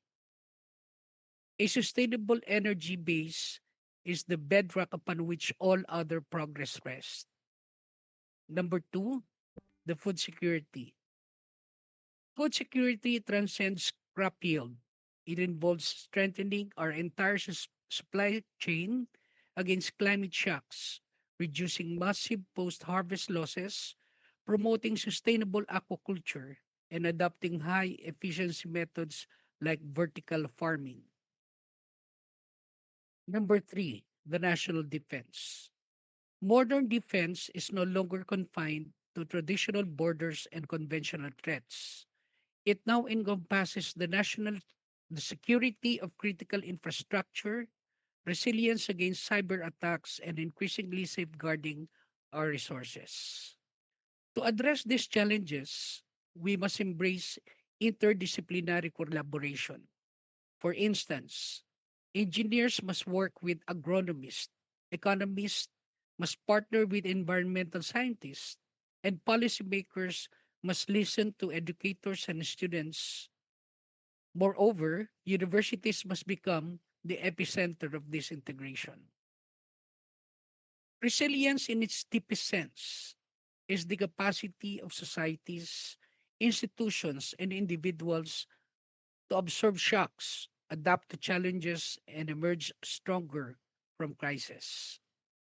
In an age marked by climate instability, resource scarcity, and geopolitical uncertainty, resilience has become the defining measure of sustainable progress. However, resilience is not born from isolation. It emerges through integration, the weaving together of ideas, disciplines, and actions that transcend traditional boundaries.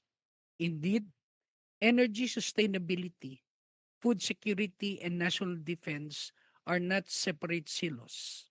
They are interconnected systems that demand interdisciplinary collaboration.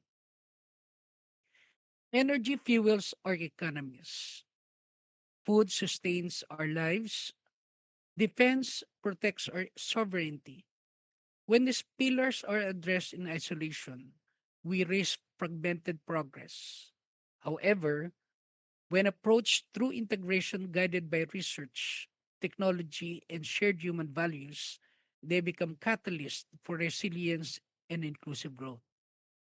Therefore, interdisciplinary research reminds us that sustainable energy solutions require not just engineers, but also economists, environmental scientists, and educators who can influence behavior and policy.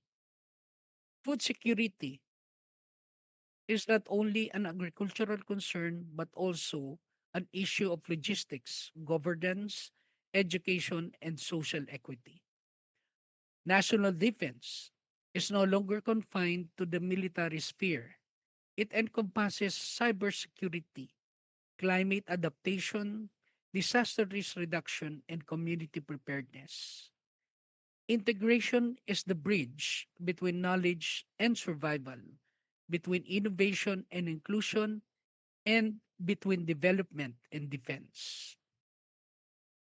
As a leading institution in applied sciences and technology, the Polytechnic University of the Philippines is uniquely positioned to drive sustainable innovation and plays a transformative role.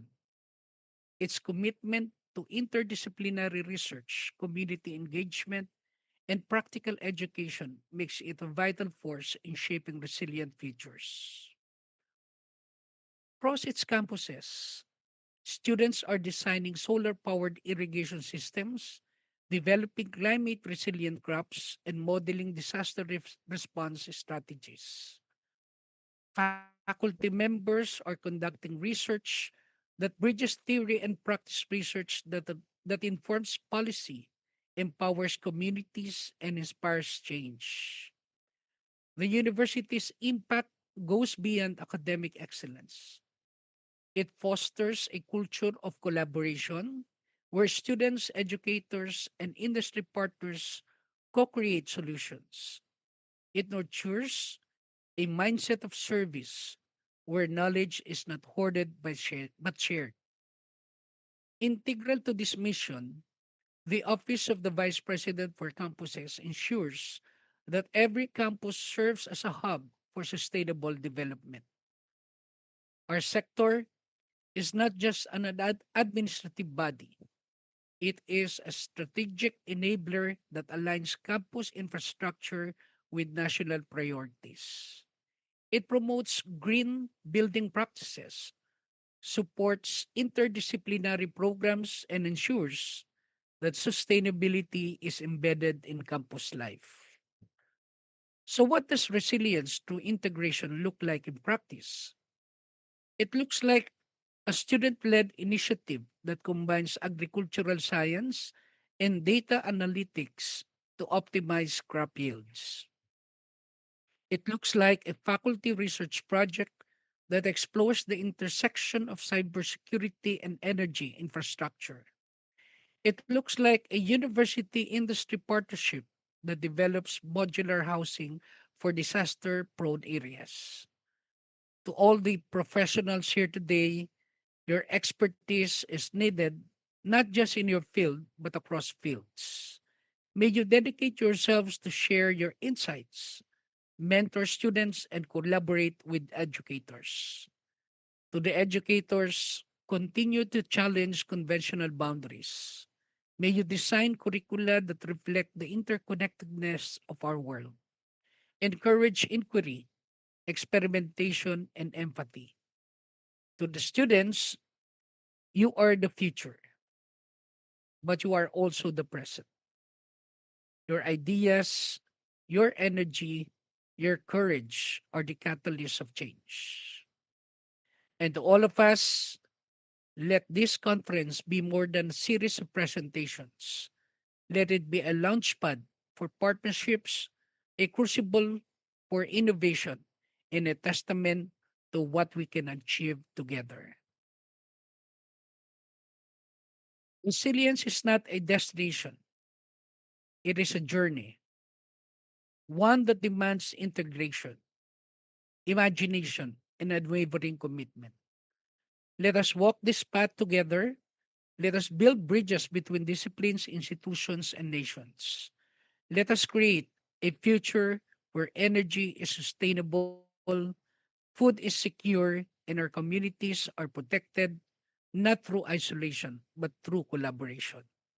May this conference ignite the change we always to see. Thank you very much and mabuhay po tayong lahat. All right. Thank you very much. And also mabuhay to the Professor Roselyn that already representing the Professor Pascualito Bicatan on behalf of the Polytechnic University of the Philippines. Thank you so much. Maraming salamat po, sir. All right. So as the recognition and also appreciation from the ICSRD 25 committee, we would like to give the token of appreciations to Professor Roseller M. Malabanan on behalf of the Professor Pascualito Bigatan, on behalf of the President, Vice President for Campuses, Polytechnic University of the Philippines. So in this occasion, we would like to welcome Dr. Insinyur Sutarto MT as the Deputy Rector for Financial Planning and General Affairs at Universitas Pembangunan Nasional Veteran Yogyakarta to give a token of appreciations to our keynote speaker. So please welcome Dr. Sutarto. Thank you, Mbak Santi. Good morning, Prof. Pascualito and Prof. Roseller Malabanan. It is excellent and interesting topic, I think. On behalf of UPN Veterans Jakarta and organizing committee, I would like to express my gratitude for your presentation and contribution for this morning conference. I think your insightful presentation has broadened and our understanding about energy sustainability and food security. I hope your presence in this conference will further strengthen research collaboration between the Polytechnic University of Philippines and UPN Veteran Yogyakarta. Amin. Thank you so much once again, Prof. Wassalamualaikum warahmatullahi wabarakatuh. Waalaikumsalam warahmatullahi wabarakatuh. Thank you so much. Thank you so much once again, Dr. Sutarto, and of course to Professor Welcome, Mbak Santi. and also to Professor Malabanan on behalf of Professor Pascualito Bigatan. All right, so next we would like to continue to our next keynote speaker sessions, and I'm very grateful that we already have her in this Zoom. So we would like to invite the keynote speaker of the ICSRD 25, Professor Madya Dr. Rosita Uji Mohammed as the Rector of University Teknologi Mara Cawangan, Sabah, Malaysia. However, Prof. Uji, before you delivering your keynote speech, allow me to read your profile, okay? Right. All right. Associate Professor Dr. Rosita Uji Mohammed currently serves as the Rector of University Teknologi Mara, UITM Sabah, Malaysia.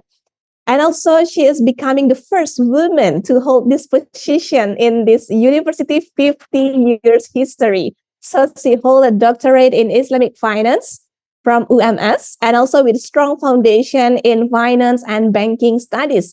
and formerly a banker and a head of credit, Dr. Rosita is also a certified business counselor with extensive experience in entrepreneurship development and academic leadership for more than 20 years. Her remarkable career has earned numerous awards, including the Anugerah Wanita Cemerlang Sabah at 2024, Anugerah Alumni Tersohor UITM at 2024 also, and also Anugerah Icon Wanita Gemilang Sabah at 2025.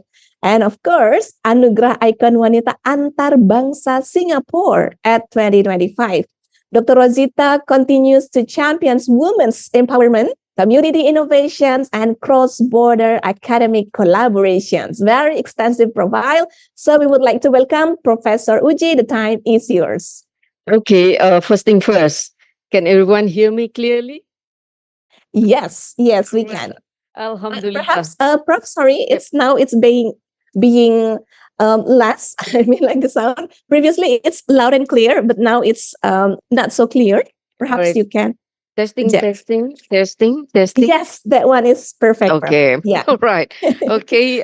Bismillahirrahmanirrahim. Assalamualaikum warahmatullahi ta'ala wabarakatuh.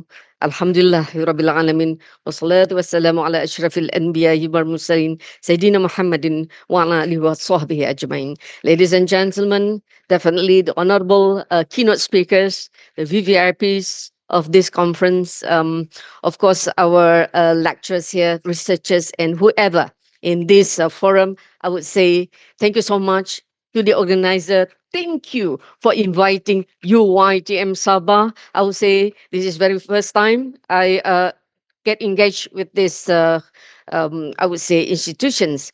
Now, allow me to not really to teach, but to share what we are doing. So definitely, I'm very sorry for the moment. I'm not really feeling comfortable because I'm in the airport. So if there is, announcements of the flight, so forgive me. All right. First thing first, when it comes to this, I chose the topic Islamic philanthropy, bridging economic pillars of SDGs. Next slide, please.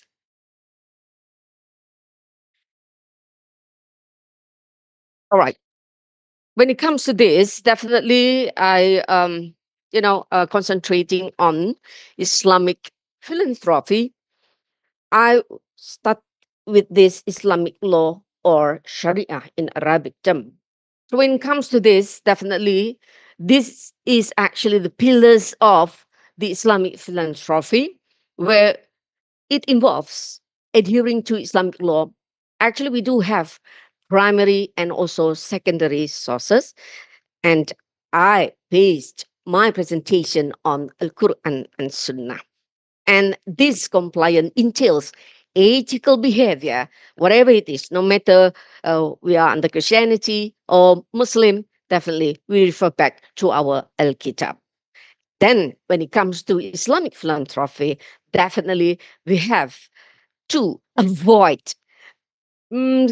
products that under haram or forbidden, such as alcohol, pork, armament, tobacco, etc.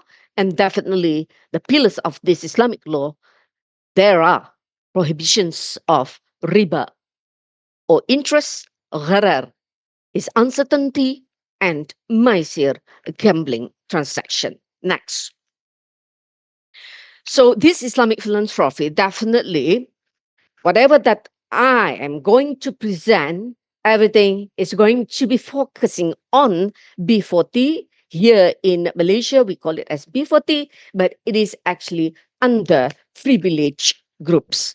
And under the philanthropy, we have obligatory charity, meaning to say this is mandatory, compulsory for the Muslim to pay zakat, voluntary charity, we call it as sadaqah or infaq. And we have another one that is pretty much rapid in the form of development. We call it as endowment or wakaf. So whatever it is, these three are actually support sustainable development, because we are going to talk about SDG, then food security, education, and emergency relief for vulnerable populations worldwide. Next. Okay, so this is the diagram, circulations diagram, showing that we have zakat in the middle. This is mandatory. Then we have sadaqah. In that sadaqah subset with the wakaf, and infaq is actually more general. Either it is tangible or intangible, it including services. Okay, next. So when it comes to that, I just briefly go through this one. Zakat is actually expenditure to the payer or donation with specific usage. And in fact, is something that is about expenditure or gift made by an individual for good or evil. Then sadaqah, it includes all material and also non-material for charitable purposes. And wakaf is something that you have to retain from use, you give out to others in the form of charitable purposes or religious and with no intentions of reclaiming the assets. Next. Okay, what I'm trying to share with everyone here is that, and this is what we are doing under equity fund. Definitely, this is also under philanthropy. Equity-based concept consists of profit sharing, or in Arabic term, we call it as mudarabah or partnership. And we do also sharing not only profit, but also loss. We call it as musharakah or joint venture or JV. Now, when it comes to this, next, we go to the introduction to SDGs. Actually, everyone here knows about this, right? But how I relate this to the Islamic philanthropy. Next. Okay. SDG, as everyone knows, is a set of 17 global goals. In these SDGs, we have 17 pillars. And it started in 2015 and is actually expecting to achieve all these SDG in 2030. Based on the topic given, Islamic philanthropy, SDG can be categorized into three pillars: economy, environment, and society. Social. Next. Okay. I will only be focusing on economic pillars.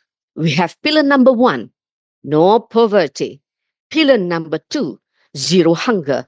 Pillar number 3, good health and also well-being. Pillar number 8, decent work and economic growth. Pillar number 9, industry, innovation and infrastructure. And the last pillar actually can be applied to all pillars here is partnerships for the goals. Next. All right. Islamic philanthropy, economic pillars of SDGs, and this is my focus, which is blue economy. Next. Okay. By integrating everything in one diagram, you can see that we have sustainable development goals on my left side, and then we have what we call as maqasid al-sharia. Now, under Islamic philanthropy, it is actually relating to what we call as, if everyone knows about Maslow's hierarchy, we have 5 level of needs. The first one is physiological needs. This is a must. So under Islamic, we put it under daruriyat. Yeah? If you didn't do this, darurat. This is essential and this is basic needs. That is why we have about 6 pillars there. No poverty, zero hunger, etc. They need these 6 in order for us to achieve the tasiniyat or to achieve the self-actualization. So the most important part under this diagram, and the maqasid al-sharia, it is Arabic term, but maqasid means the purpose of Islamic law or Sharia. So if you could see, we started with the essential or the daruriyat. We need to fulfill all this. So that is why. And then after that, we have what we call as complementary, nice to have. And last but not least, we have tasiniyat, where this is your aspirations is achieved. Then if you look at the bottom there, we have Islamic economy. We started with prohibitions of riba, gharar, and maisir, as what I already explained. And then we have what? Profit loss sharing. Why profit and why we share also loss? Because this is what equity finance is all about. And then we have wealth creation and distribution. Why we get back this zakat to the public? Because we wanted a justice community and we wanted to close the gap between the rich, the richer and richest to those at the bottom there. And last but not least, the moral values of our Islamic philanthropy. By giving others, I would say, by giving others, we are actually supporting our community. This is what we call as white ocean strategy under the marketing. So it seems that I under this faculty of business management, Islamic finance, etc. So I try actually to crop everything together in one masterpiece. Next. So when it comes to this, the most important part is that why I chose blue economy. Now, the gap of this study, when you talk about blue economy, many define this blue economy as referring to marine and also ocean. So what happened to other water, like fresh water? So that's the thing. When it comes to this, the gap hits here when World Bank defined blue economy as a sustainable use of ocean resources. So that's the things that we really need to look at the inland water instead of we look at the ocean and marine. And as United Nations Economic Commission, Africa defined the blue economy, they put the ocean, seas, coastlines, banks, lakes, rivers. Yes, they're only defined, but not really in the practical manner. And what about next? ASEAN. Next. Let us see the definitions under the ASEAN countries. Okay, next. Yes, we do have our diagram, we do have our framework, and this framework of ASEAN framework try to tackle the gap that we have in the worldwide definition. So first, we need to create value. Second, definitely inclusivity between all the riches and all those poors, and also sustainability. How this nation, in the form of sustainable in this blue economy. Next. Okay.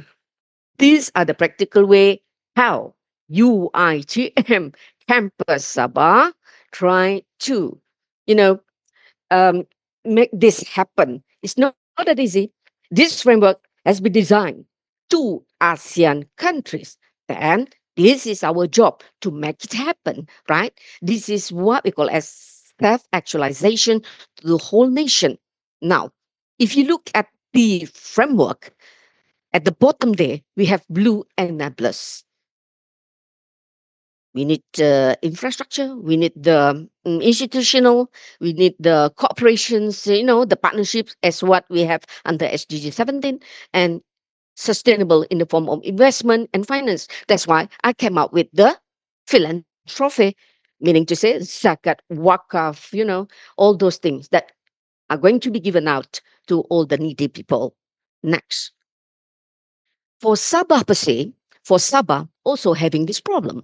Why? Because when they presented this framework, I would say this early draft, they only concentrating on ocean. Again, not all of us, not all the needy people have what we call as boat, have everything and near the oceans or marine. Next, what we are going to do? What we are going to do? This is what we are going to settle down the gap of this blue economy. First, we do the partnership. Next. So when it comes to this partnership, this is real. This is something that I'm presenting to you, the real case in UITM Sabah. I do have our friend here, part of this conference. We have Dr. Henry there, And then I have another three, we call it as executors for the project. So we concentrating on blue economy. But before we can go into the blue economy, we need to become the blue enablers. How? That's why at the bottom there, we need to prepare the infra and become the institutional setting because we are lecturers, we cannot do business. So in order for us to make it legal, we ask for this startup. So in 2023, we started the startup or in Malay, Syarikat Pemula. So in that case, how we go about? It's not that easy because we have to connect this startup, this framework, the blue enabler with the SDGs that we already chosen under the economic pillars. So what we did at the very first stage, we came up with the business model. In business, you must have the business model. Why? Because this is your way forward to go, right? So business model is not about money, money, and money. It is all about to build up the ecosystem to the needy people to go on and uplift their quality of living. So we chose the Alpha Epi Gaps with the green concept. What is the green concept? Sustainable, Islamic, we have halal certification, the environmental, and also the societal, cultural friendly, inclusive, and win-win situation. Next, how we go about. First thing first, next, we have what we call as quintuple helix. Now, quintuple helix, it involves five parties. Previously, we have Elias and David develop triple and quadruple. But now, in this era, we call it as quintuple helix. We need these five parties. Who are they? What are they? Government, industry, university, environment, and the community. So how we relate all this? So definitely we come out, our campus come out with 5R. What are those 5R? The first one is relation. We have to build up a good rapport to all those, I would say, our future synergies. Then we know that we have the budget cut, right? So we have to reduce whatever that necessary that we can actually go and do, we do. Whatever that is actually not necessary, then we just eliminate it. Then we have what? Reform. We need innovation, creative thinking, and etc. Then we have what? We have what we call as return. Return means revenue. So that's why I said, in order for us to become this academician, you ask for so many things. In the form of publication, we need money, right? In the form of consultations, definitely you have to give up money. And whatever it is, we need revenue. And last but not least, definitely by integrating all this relation reduction, reform, and return, definitely we are going to become resilient community, campus community. Next. Okay. What is our team, our campus teams, being enterprising? And people ask me, are you going to do transaction, buying, selling, etc.? No. If you look at the definitions of being enterprising, it is about purposeful, it's about active behavior. You have many ideas, you have plan A, plan B, plan C, and plan D. You are creating opportunities to these needy groups, not only to our student, because 80% of our student in the campus is actually under privileged group. They are under this line of poverty and also the community, right? And bringing about change. So I challenge all the lecturers to think back whether they wanted to become educational leaders or entrepreneurial leaders. Because nowadays we need this to actually kick off everything, money. Okay, next. So when it comes to that, we came up with the business model of our campus to tackle the blue economy. Definitely, we have one principle, quintuple helix just now. We have 5R, reduction, reform, etc. Then our team is enterprising campus. Our strategy is to optimize whatever that we have at the moment. We are actually rich with the natural, cultural, and societal resources where we can turn these into fund, revenue, or money. Enablers. We engage, we execute, we evolve. And our concept for this blue economy in UiTM Sabah, we call it as Islamic JV or Islamic Partnership Social Enterprise. Next. All right. So we're putting everything in a helicopter view. So from, from the left to the right, etc., you can see that everything is there. Everything is there. All right. In that, whatever it is, when it comes to we already said about the economic pillars, right? We talk about this zero hunger, zero poverty, no poverty, etc. These are what we are doing. We try to engage everybody in our radius connection. So the implications of apply this one value added, unique selling proposition, reputation, personal branding, and we do have our new startup, and we are actually encouraging more lecturer to do new startup. Why? Because the revenue they give back to the university, they provide job to our students, our current existing student, and also alumni. Next. All right, when you look at next, you look at this, okay, this is our project. We call it as Freshwater Lobster Production Green Aquaponics Experiment System FLP GAPS. So the beauty of this project is that when you put these two together, the marriage of the blue economy and also the social enterprise. So the marriage of this will create science, innovation, and entrepreneurship, which will create a new business model to our society. So these hatcheries are actually outside the campus, and we do have also a center of commercialization in our campus connection between these two. Next. All right. Next, we have our partnership model. So we are actually using Mudarabah, the partnership, and also the Wakala. See, when um, I am a finance lecturer under Islamic, so if we are champion in the classroom, how we know that whatever that we teach in the classroom can be applied outside and in the real world, in the real market. So we have proven that.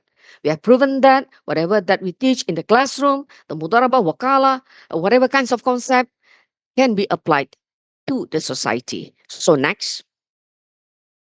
Okay, the real case, next, we have 6 workstation. All right. These are our living lab in 6 villages. These are under poverty villages. All right. So we try to tackle this problem. Okay. Next. Okay. We can see the more real pictures. For, all right. Okay. When it comes to this, you can see that we have living lab outside the campus. So our lecturers not only champion in the classroom, but also among the society, right? So we have proven that our lecturer is real. Our lecturer is an educator. It's not really a lecturer where they just give lecture. They educate and they execute. So if you look at this, we had a few fund from the government. If you could see, we have our M 3.5 million. If we convert it into Indonesian rupiah, it's about more than 14 million, more than 13 million. Yeah, where we actually try to engage with the 30 families. That is the head of families, right? And then if we multiply by 5 family members, it's more than all of this, more than 200. See, they need us. They need us, the educator. We have our intelligence, we have our knowledge.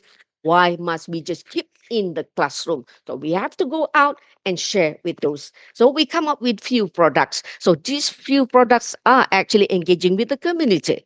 And we try to create more entrepreneurs among the community.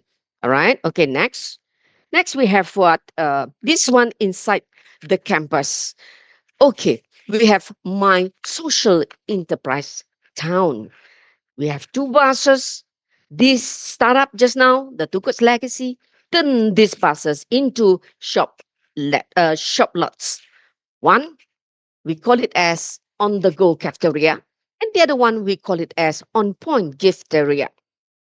Actually, We offer job to our alumni. We engage back to our student. Then we open up job opportunity to our underprivileged students. They don't have much money, much, to bear their study costs. So if they wanted money, definitely we give zakat, right? We do have zakat, sedekah, etc. But we cannot afford all because we have about almost 6,000 students. 80% are underprivileged students. Then we have to, I would say, crack our head in order to help them. At the end of the semester, they cannot pay the fee. So they are our very own indigenous future generations. So that is why I would say very much gratitude to have my friends there, Cyril, Henry, and Surael together to provide this mindset, my social enterprise down to our very much needy students. They work with us not only in the classroom. They, taking what we call as their field, like a business, plantation, agro technology. But at the same time, we value it their skill. They become the barista. They become this, whatever kinds of they take certification, etc. So we value it our student. Next, okay, this what we have from our, we have all this. So we have these skills. Then we give back to the university. So to me, whatever it is, you wanted to become a consultant, make it real. You go to the real world, then you can actually call yourself as a consultant. So this one, we already engaged since 2020. Next. Sorry, I cannot explain it any further because I only have about 1 minute left. Okay, we have all those strategic partners. Just next, next. Okay, I just wanted to tell everyone that we already created the supply chain. Next, okay, this one is certification. All right, then we engage inbound, outbound, up until we went to Japan. So last year we have 1, 2, 3, 4, 5, 6, 7. I would say 6 or 7 countries engaged with us, and they wanted to know about this Islamic philanthropy. Next. All right, these are the training that we provide them training, the community, I would say periodically we give them profit sharing. Yeah, we have this hibah, and we form a cooperative to them for them to mandiri or self-sustain. All right, next. I just, show you the pictures. Yes, in order for you to be recognized, in order for you to become this, what we call as a brand positioning, you must have the certification and to create the supply chain. Okay, next. So all these next, all these recognitions from inside, outside our countries. Next, and we have all those publication, etc., copyright, and we are going to patent. And my last slide to everyone. Next. Okay, next, to wrap up everything that I've already presented, the key success factors. In order for us to become, champion in university, you have to be champion in the eyes of the community. Don't just be selfish that you are good among your circles. The real group that are going to have our benefit are people out there. So first, good governance and standard operating procedure need to be provided. Having growth mindset, clear business model, and you must have your action plan instead of your strategic plan. Infra and human capital to become blue enabler, we must have, create something for the community to work on. And this is what we call as multidisciplinary skill, where you combine with the different fields of lectures in order for you to go far. And then we have strategic partners out there. We have so many, more than 60 strategic partners that we already engage. And this is Islamic based because whatever it is, we must be ethical in the form of our operation create opportunities to the rest of our, partners, and then recognize in the form of talent and certification, transfer and share knowledge, please. Transfer and share. Well, contribution where we do the profit sharing and white ocean strategy. White ocean means in management, we call it as um, we complementing each other. Ya, in bahasa saling lengkap melengkapi. Not blue ocean, because blue ocean you are competing each other. Those who are champion, they will kill all those the worst. And then go globally, but locally rooted. You have to remember where we are coming from. And last but not least, please create supply chain and also special purpose vehicle so that the community can stand alone. The resilient will be there. Thank you so much and terima kasih. Sekian. All right, mashallah. Thank you so much, Prof. Uji. It's really inspiring, actually. Alhamdulillah. I almost, like very extensive because I mean, like you touch many points. I mean, like not only in terms of the academic, but also how this knowledge that we already have, how we can give back to the society, and also with the broader concept with the Islamic philanthropy, and also Yeah. in the SDGs, and then the Maqasid. MashaAllah. Thank you so much, Prof, for sharing with us in this ICSRD. And Prof, same Yes. like me, I think the other participants also feel the same because we received many questions. We received Okay. so many questions because it's very impressive one. But No worries. No worries. They can email me no matter what. I will, I try to entertain one by one. No worries. all right, I'll share whatever that I have. That's it. all right, Okay. all right, Prof. But perhaps we can address 3 or 4 questions if you don't mind. Sure. Whatever it is. Okay, all right. Okay, so the first question, Prof. So this is coming from Dr. David Alcarde Jr. So this is related particularly with the ocean resources, because Mm. like us, Malaysia, Indonesia, Philippines, that we live, I mean, like we are become one in ASEAN nations. Yeah. Mhm. And so how, and in your PowerPoint also there's an ASEAN logos Yep. of the organizations. So the question is, how can ASEAN nations balance economic value creations from ocean resources with the risk of over extractions and ecological degradations? All right. Well, I will answer this question in my perspective, because whatever that I'm doing, actually, yeah, we try to see how we are going to make it rich in the form of a product. And also, you must know that we do have not only this, what we call as downstream, but we also have the upstream product.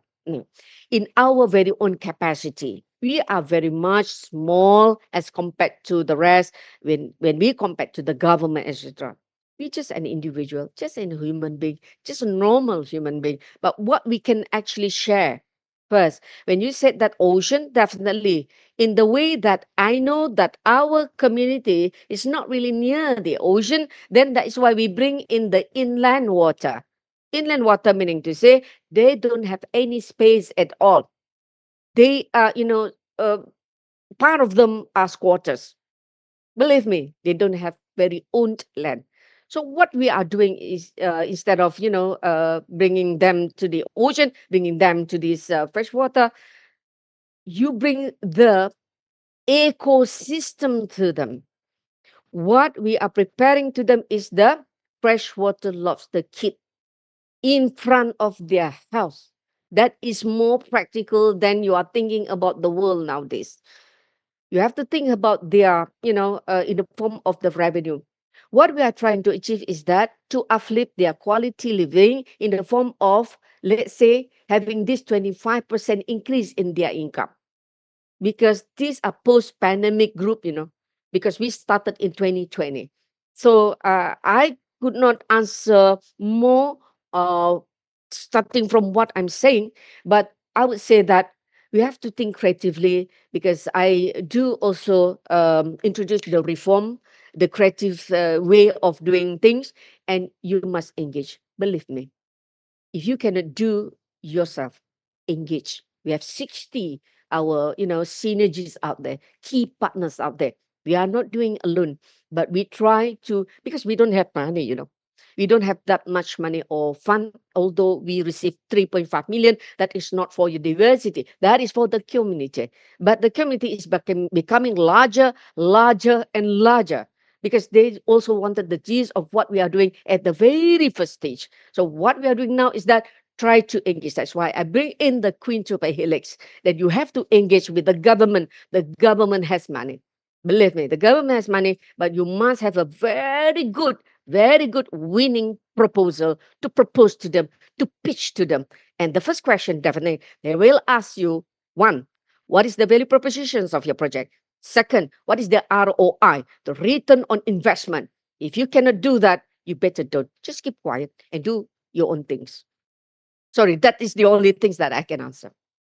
Yes, yes. Thank you so much, Prof. Yes, it is really, I mean, like, that's the thing that we should start. Yeah, I mean, Yeah, we start small. We start small yes, because with our very sometimes, own community. exactly, sometimes we are, I mean, like, too busy with our mind, like, You know, yeah, Miss Santi, you know yeah. what? Our first cohort of our, I would say not participant, but they are real entrepreneur, the lobster entrepreneur. They teach this second batch.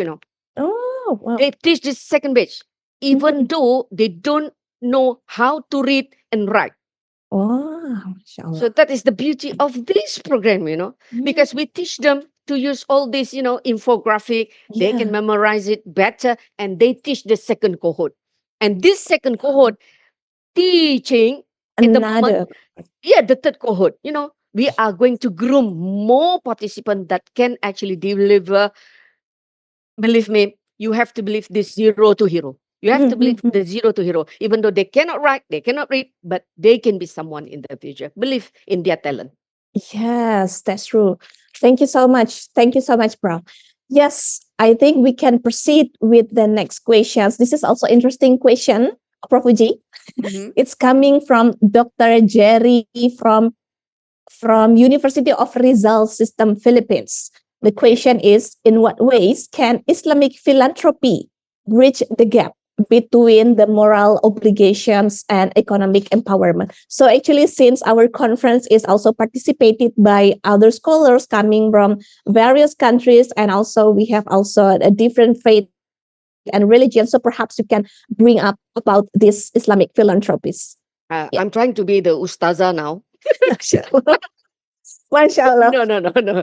Okay, definitely I can actually I would say in a very short and precise description on this.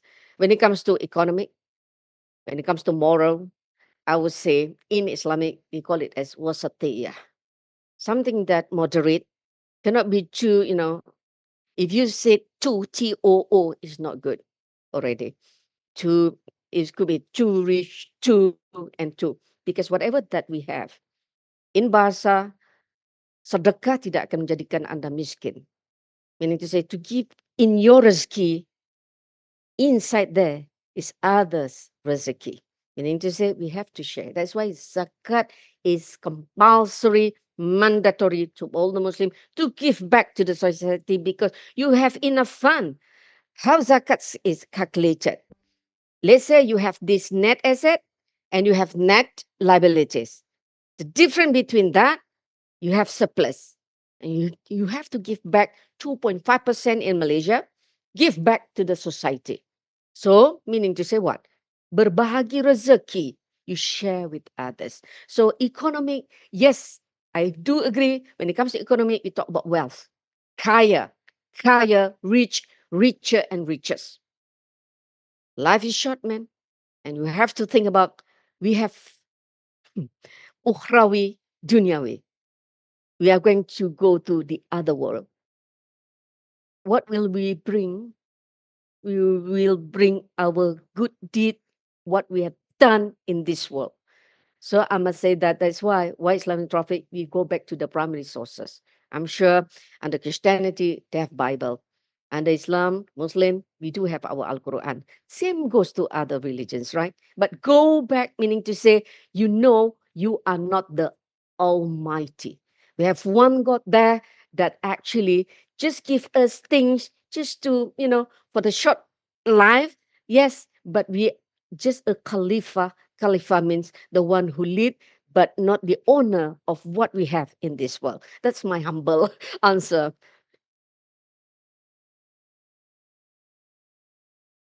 All right. Yes. Thank you. Thank you so much once again, Prof. Uji. Yes.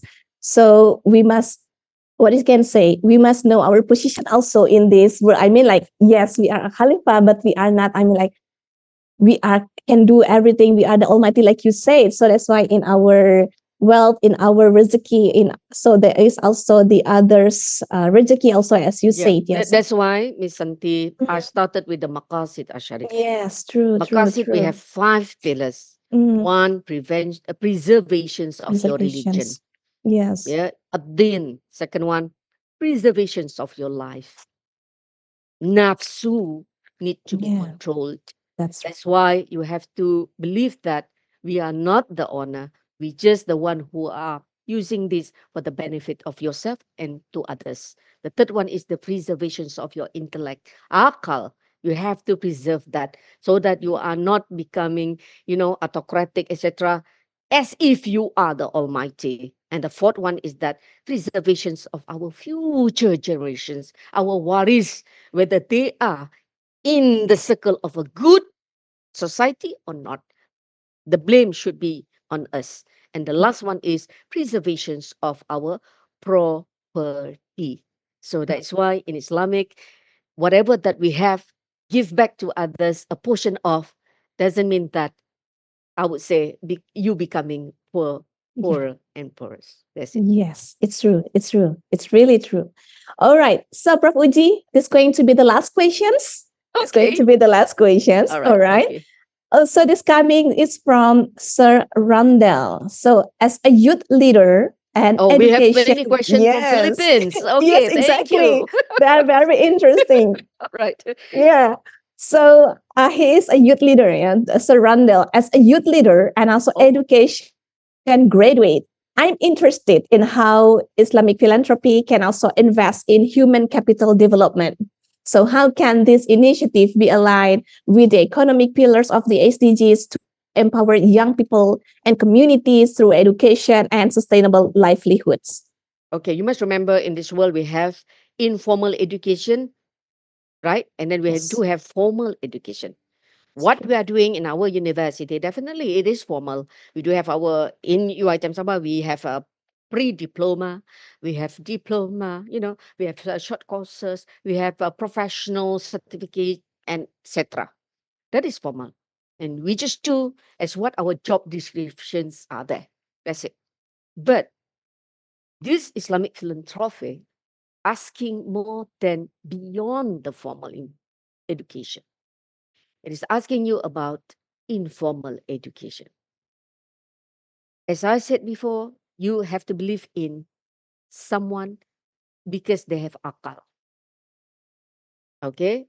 And when it comes to that, as what we are doing in our campus, although they are coming from these underprivileged groups, but they have what we call as akal, service, etc. So I teach them not to ask for zakat all the time. By giving them, only giving them, because under Islamic, we need to usaha or we need effort to do, risk effort to do. Because you don't have risk, no effort, it is just like you buy 4 digit, you won a lottery. That's it. But under our pillars, Islamic philanthropy, when it comes to sedekah, infak, etc., they work on their own. They have to give win-win situation. That's why I said just now, under marketing, we have so many ocean. The first ocean is blue ocean. You competing each other. Who are the champion in this field? We really need, in the form of the praise or whatever it is, people call you as someone that is, good at the field. Yes, we wanted that, but out of that, You are champion in this, but you need to share or disseminate whatever that you have in order for you to build up another. So this is not, we are not having this on the blue ocean. You are competing, you are champion, you are the professor, yes, I. You are talking about yourself, only I. So meaning to say you are not thinking about the community. You are champion on that, that's it. But what we are trying to say here is that white ocean strategy is under post-pandemic. When it comes to our youth, they are among those who are really need something extraordinary. Why? Because when it's coming to interview, you must actually select someone that has something that is wow factor or having something or what we call as talent. So now we are trying to build up talent instead of the academic things. Talent means you are able to becoming USP. I'm sorry, I have a lot of marketing words because this very much related to our ordinary or our routine way of doing things. When I said USP, mean unique selling point. You must have something to sell, not yourself, not yourself, haram, but you are selling something that you have in order for you to contribute to that particular organization. So what we are doing is that we actually recognize and encourage our students to show their talent. So if they could become a barista, that's it. We give certification on that. So when they finish up, become the alumni, graduates one fun day, they have something additional value on them. You can get this in the classroom. As a young leader, definitely you must have something in mind to be different. To be different in a good way, not to be different in a bad way. So good meaning to say in the form of first thing first, intrapersonal. Youth, come on, your intrapersonal. Meaning to say in the form of your grooming, in the form of the way you talk, the way you give ideas, the critical thinking, the conceptual thinking. Wow, like a motivator already. So I'm sorry on that. But and then the other thing is interpersonal. So indirectly, when they serve the customer on the bus, meaning to say, we build the in bahasa rasa tidak malu, meaning to say you can face whatever kinds of anything because you are braver than before. So Miss Santi and those who are actually asking questions, these are the things that you must need someone to become the enabler that have something here inside here, your soul. Not everyone, I would say, has that interested on that. Whatever they need, you will meet someone that if you ask for something, they will say what I can get in return. So to me, like I'm very much lucky to have my friends with me for these 5 years, 6 years without asking how much that we will get. That's Alhamdulillah for that. Choose your own very own circle, good circle, and you know who you are going to meet up and do forever and ever. That's it.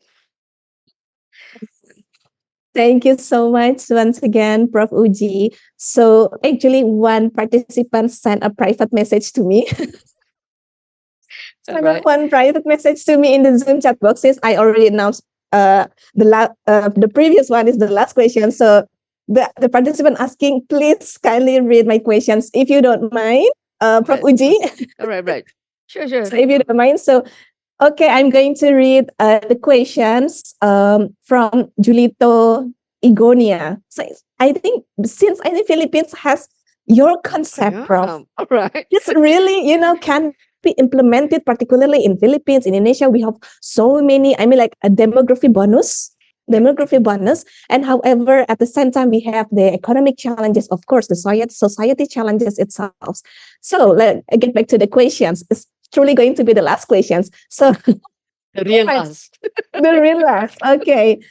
Okay, so it's coming from the University of Science and Technology of Southern Philippines, Villanueva Campus, Philippines. Okay, the question is, Prof. Rosita, how can how can Islamic philanthropy be better utilized to address global issues such as poverty, education, and healthcare in Muslim and non-Muslim contexts alike? Although you already explained it, but I think this is going to be also become the closing statement since it is also wrapping up Yep. your keynote speech. Okay, please welcome Correct. Prof. Uji. Don't limit ourselves when it comes to Islamic philanthropy only for Muslim.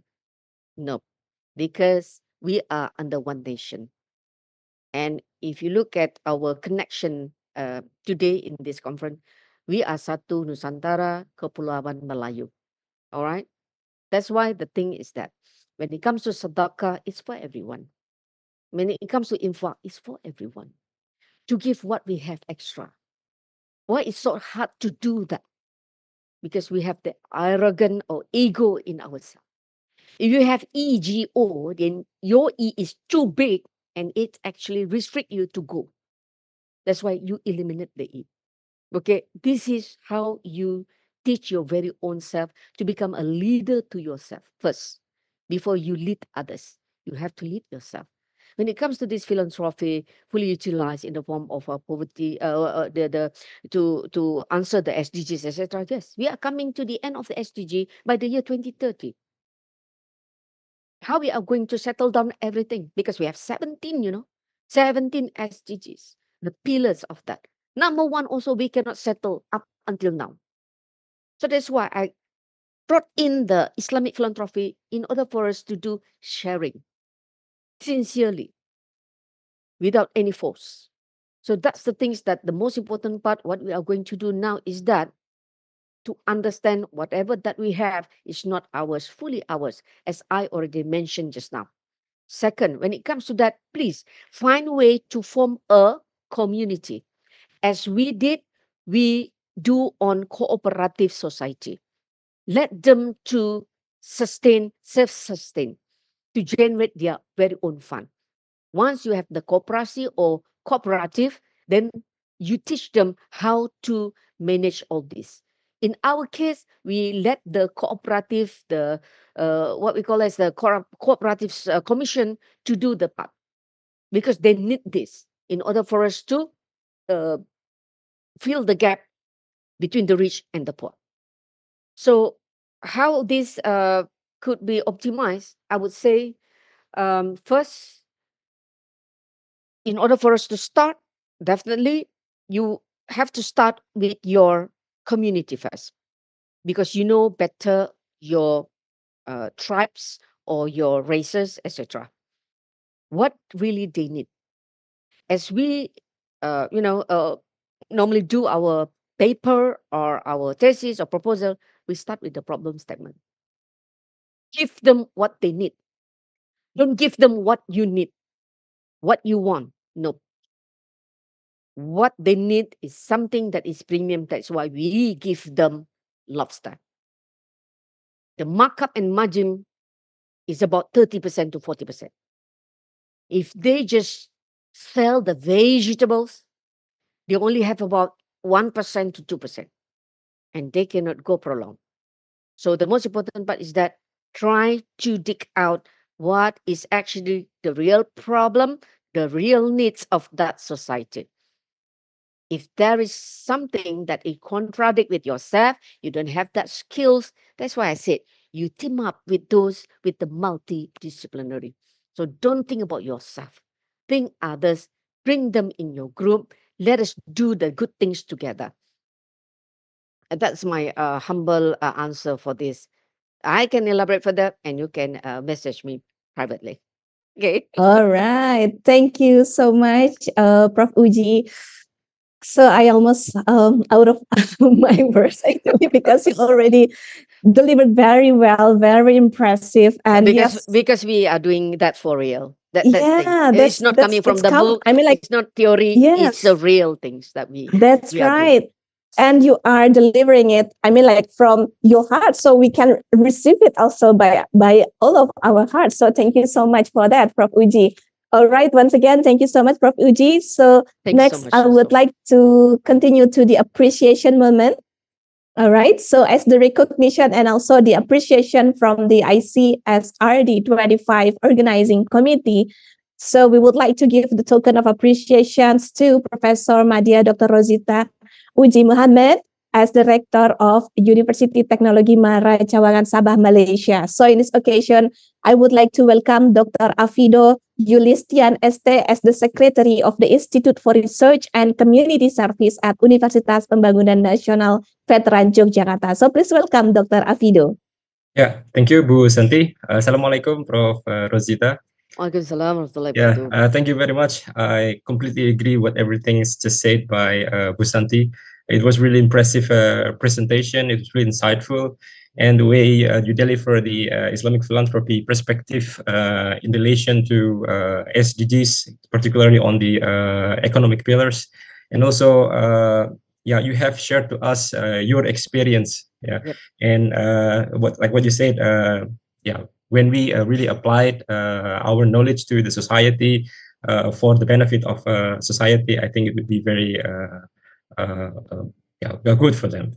Yeah. Yep. Again, I would like to express our sincere gratitude on behalf of the organizing committee to Professor Madya Dr. Rosita Uji Muhammad for your speech today. Alhamdulillah. Thank you so much also for Thank you. inviting me. Alhamdulillah.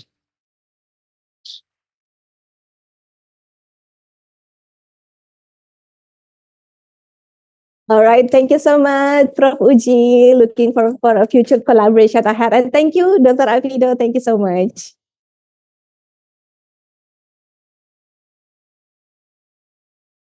Okay, so ladies and gentlemen, so distinguished participants and also attendees of the ICSRD-25. So we do hope, and yes, it is. Yeah, we hope that all the speech from the keynote speaker session today has brought us new perspective, new idea, and also new collaboration, also new spirit. Yeah, because we already heard a very inspiring presentations from our keynote speaker, and it's really relevant with our situations right now. So we do hope that this could be inspire all of us to take a real action, yeah, so we can contribute more to our society. All right, so now we are going to proceed with one of the key agenda of the ICSRD, which is the academic online parallel presentation session 1. So now we are going to have a session 1, and this session will be conducted in this main room and also the other breakout rooms. So we already opened 9 breakout rooms. So including in the main rooms, that there will be 10 rooms. Yeah. So once again, to all of the audience, the attendees, yeah. So if you want to see to other rooms also, so you can join the breakout rooms. Yeah. So because we have 10 rooms, okay, 10 parallel rooms. So you can be here in the main room, or you can be in the breakout room 1 until breakout room 9. And to all of the presenters, please do not enter the wrong room. Yeah, so please kindly check your conference schedule, conference program, and make sure that you enter the correct breakout room to present your research paper. Okay, so this is the way to select a breakout room. So in your Zoom panel account, there will be a 4 square icon to choose the breakout room. So feel free to enter any breakout room for all the audience, to all of the attendees, because right now we have more than 300 plus. I think it is almost 400, yeah, because some of the audience already went into the breakout room. Okay. All right. So I think without further ado, do we have another slide for the committee? Hold on. The session chair? Okay, so I'm going to read the session chair. Okay, so in this main room, we are going to have Dr. Leong Choi Meng from Swinburne University of Technology, Sarawak Campus, Malaysia.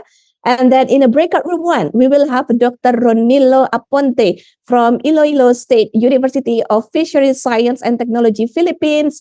And then in breakout room 2, we have Dr. Amarjit Kene from Sperry College of Engineering, Pandapur, India. In breakout room 3, we have Assistant Professor Joanna Mari Bernardo from PUP Pulilan Campus. And then in a breakout room 4, we have Technologies Jacqueline Joseph from University Technology Mara, Malaysia. And in breakout room 5, we will have technologist Dr. Yo Boon Chin from Multimedia University, Malaysia.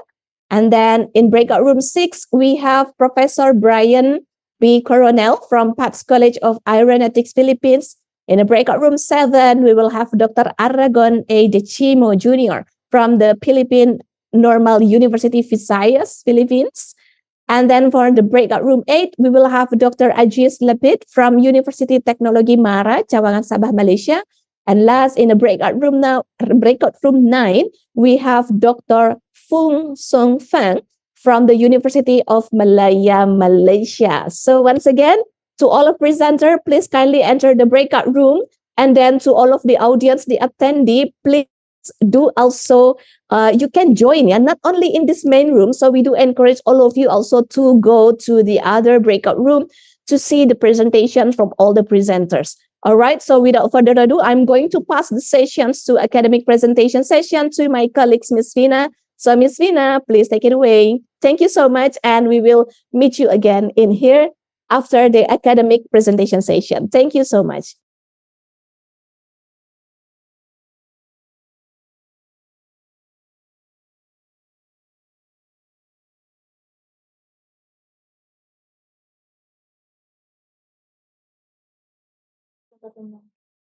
Okay, so thank you, Miss Santi, for your welcoming. So we're going to start our academic online parallel presentation in this main room. So it is an honor for us on behalf of the Second International Conference on Sustainable Research and Development, ICSRD-25. My name is Vina Zeferin to be standing here as a PIC room in the academic online parallel presentation session 1 in this main room. So before we are going to academic online presentation session, please kindly fill the conference attendance form in the link. All right.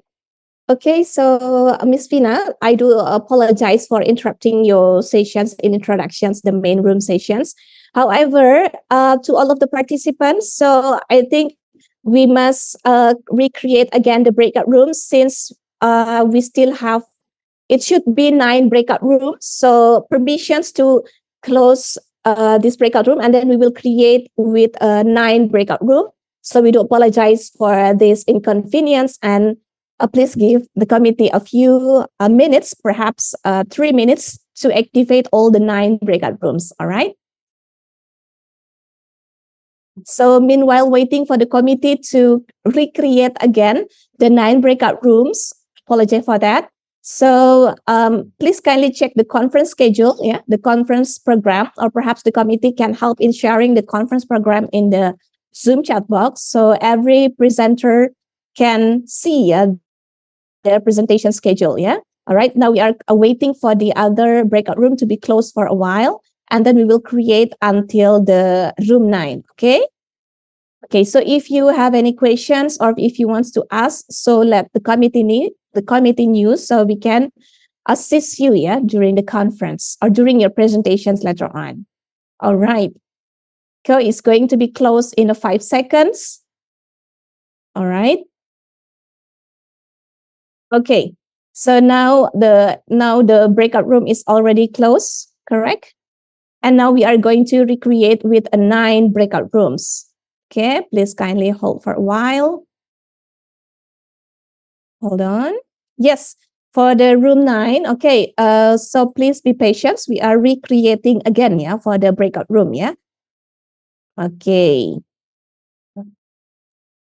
Okay, hold on.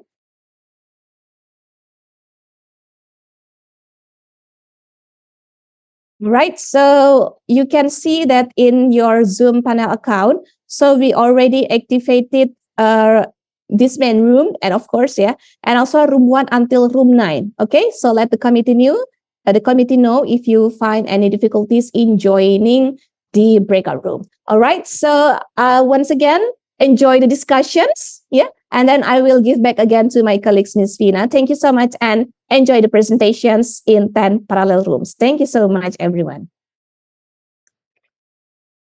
All right, so let us continue to our session in this main room. So before we are going to the main session, so I would like to remind you to fill the conference attendance form in this link that is shown on the screen, or you may also scan the QR code shown on the screen. So moving on to academic on virtual presentation session. The session one in this room, in this main room, will consist of 5 presenters from the track economics. Yeah, so we will have 5 presenters, and then the session chair for today will be Dr. Leong Choi Meng from the Swinburne University of Technology Sarawak Campus, Malaysia. Okay, so before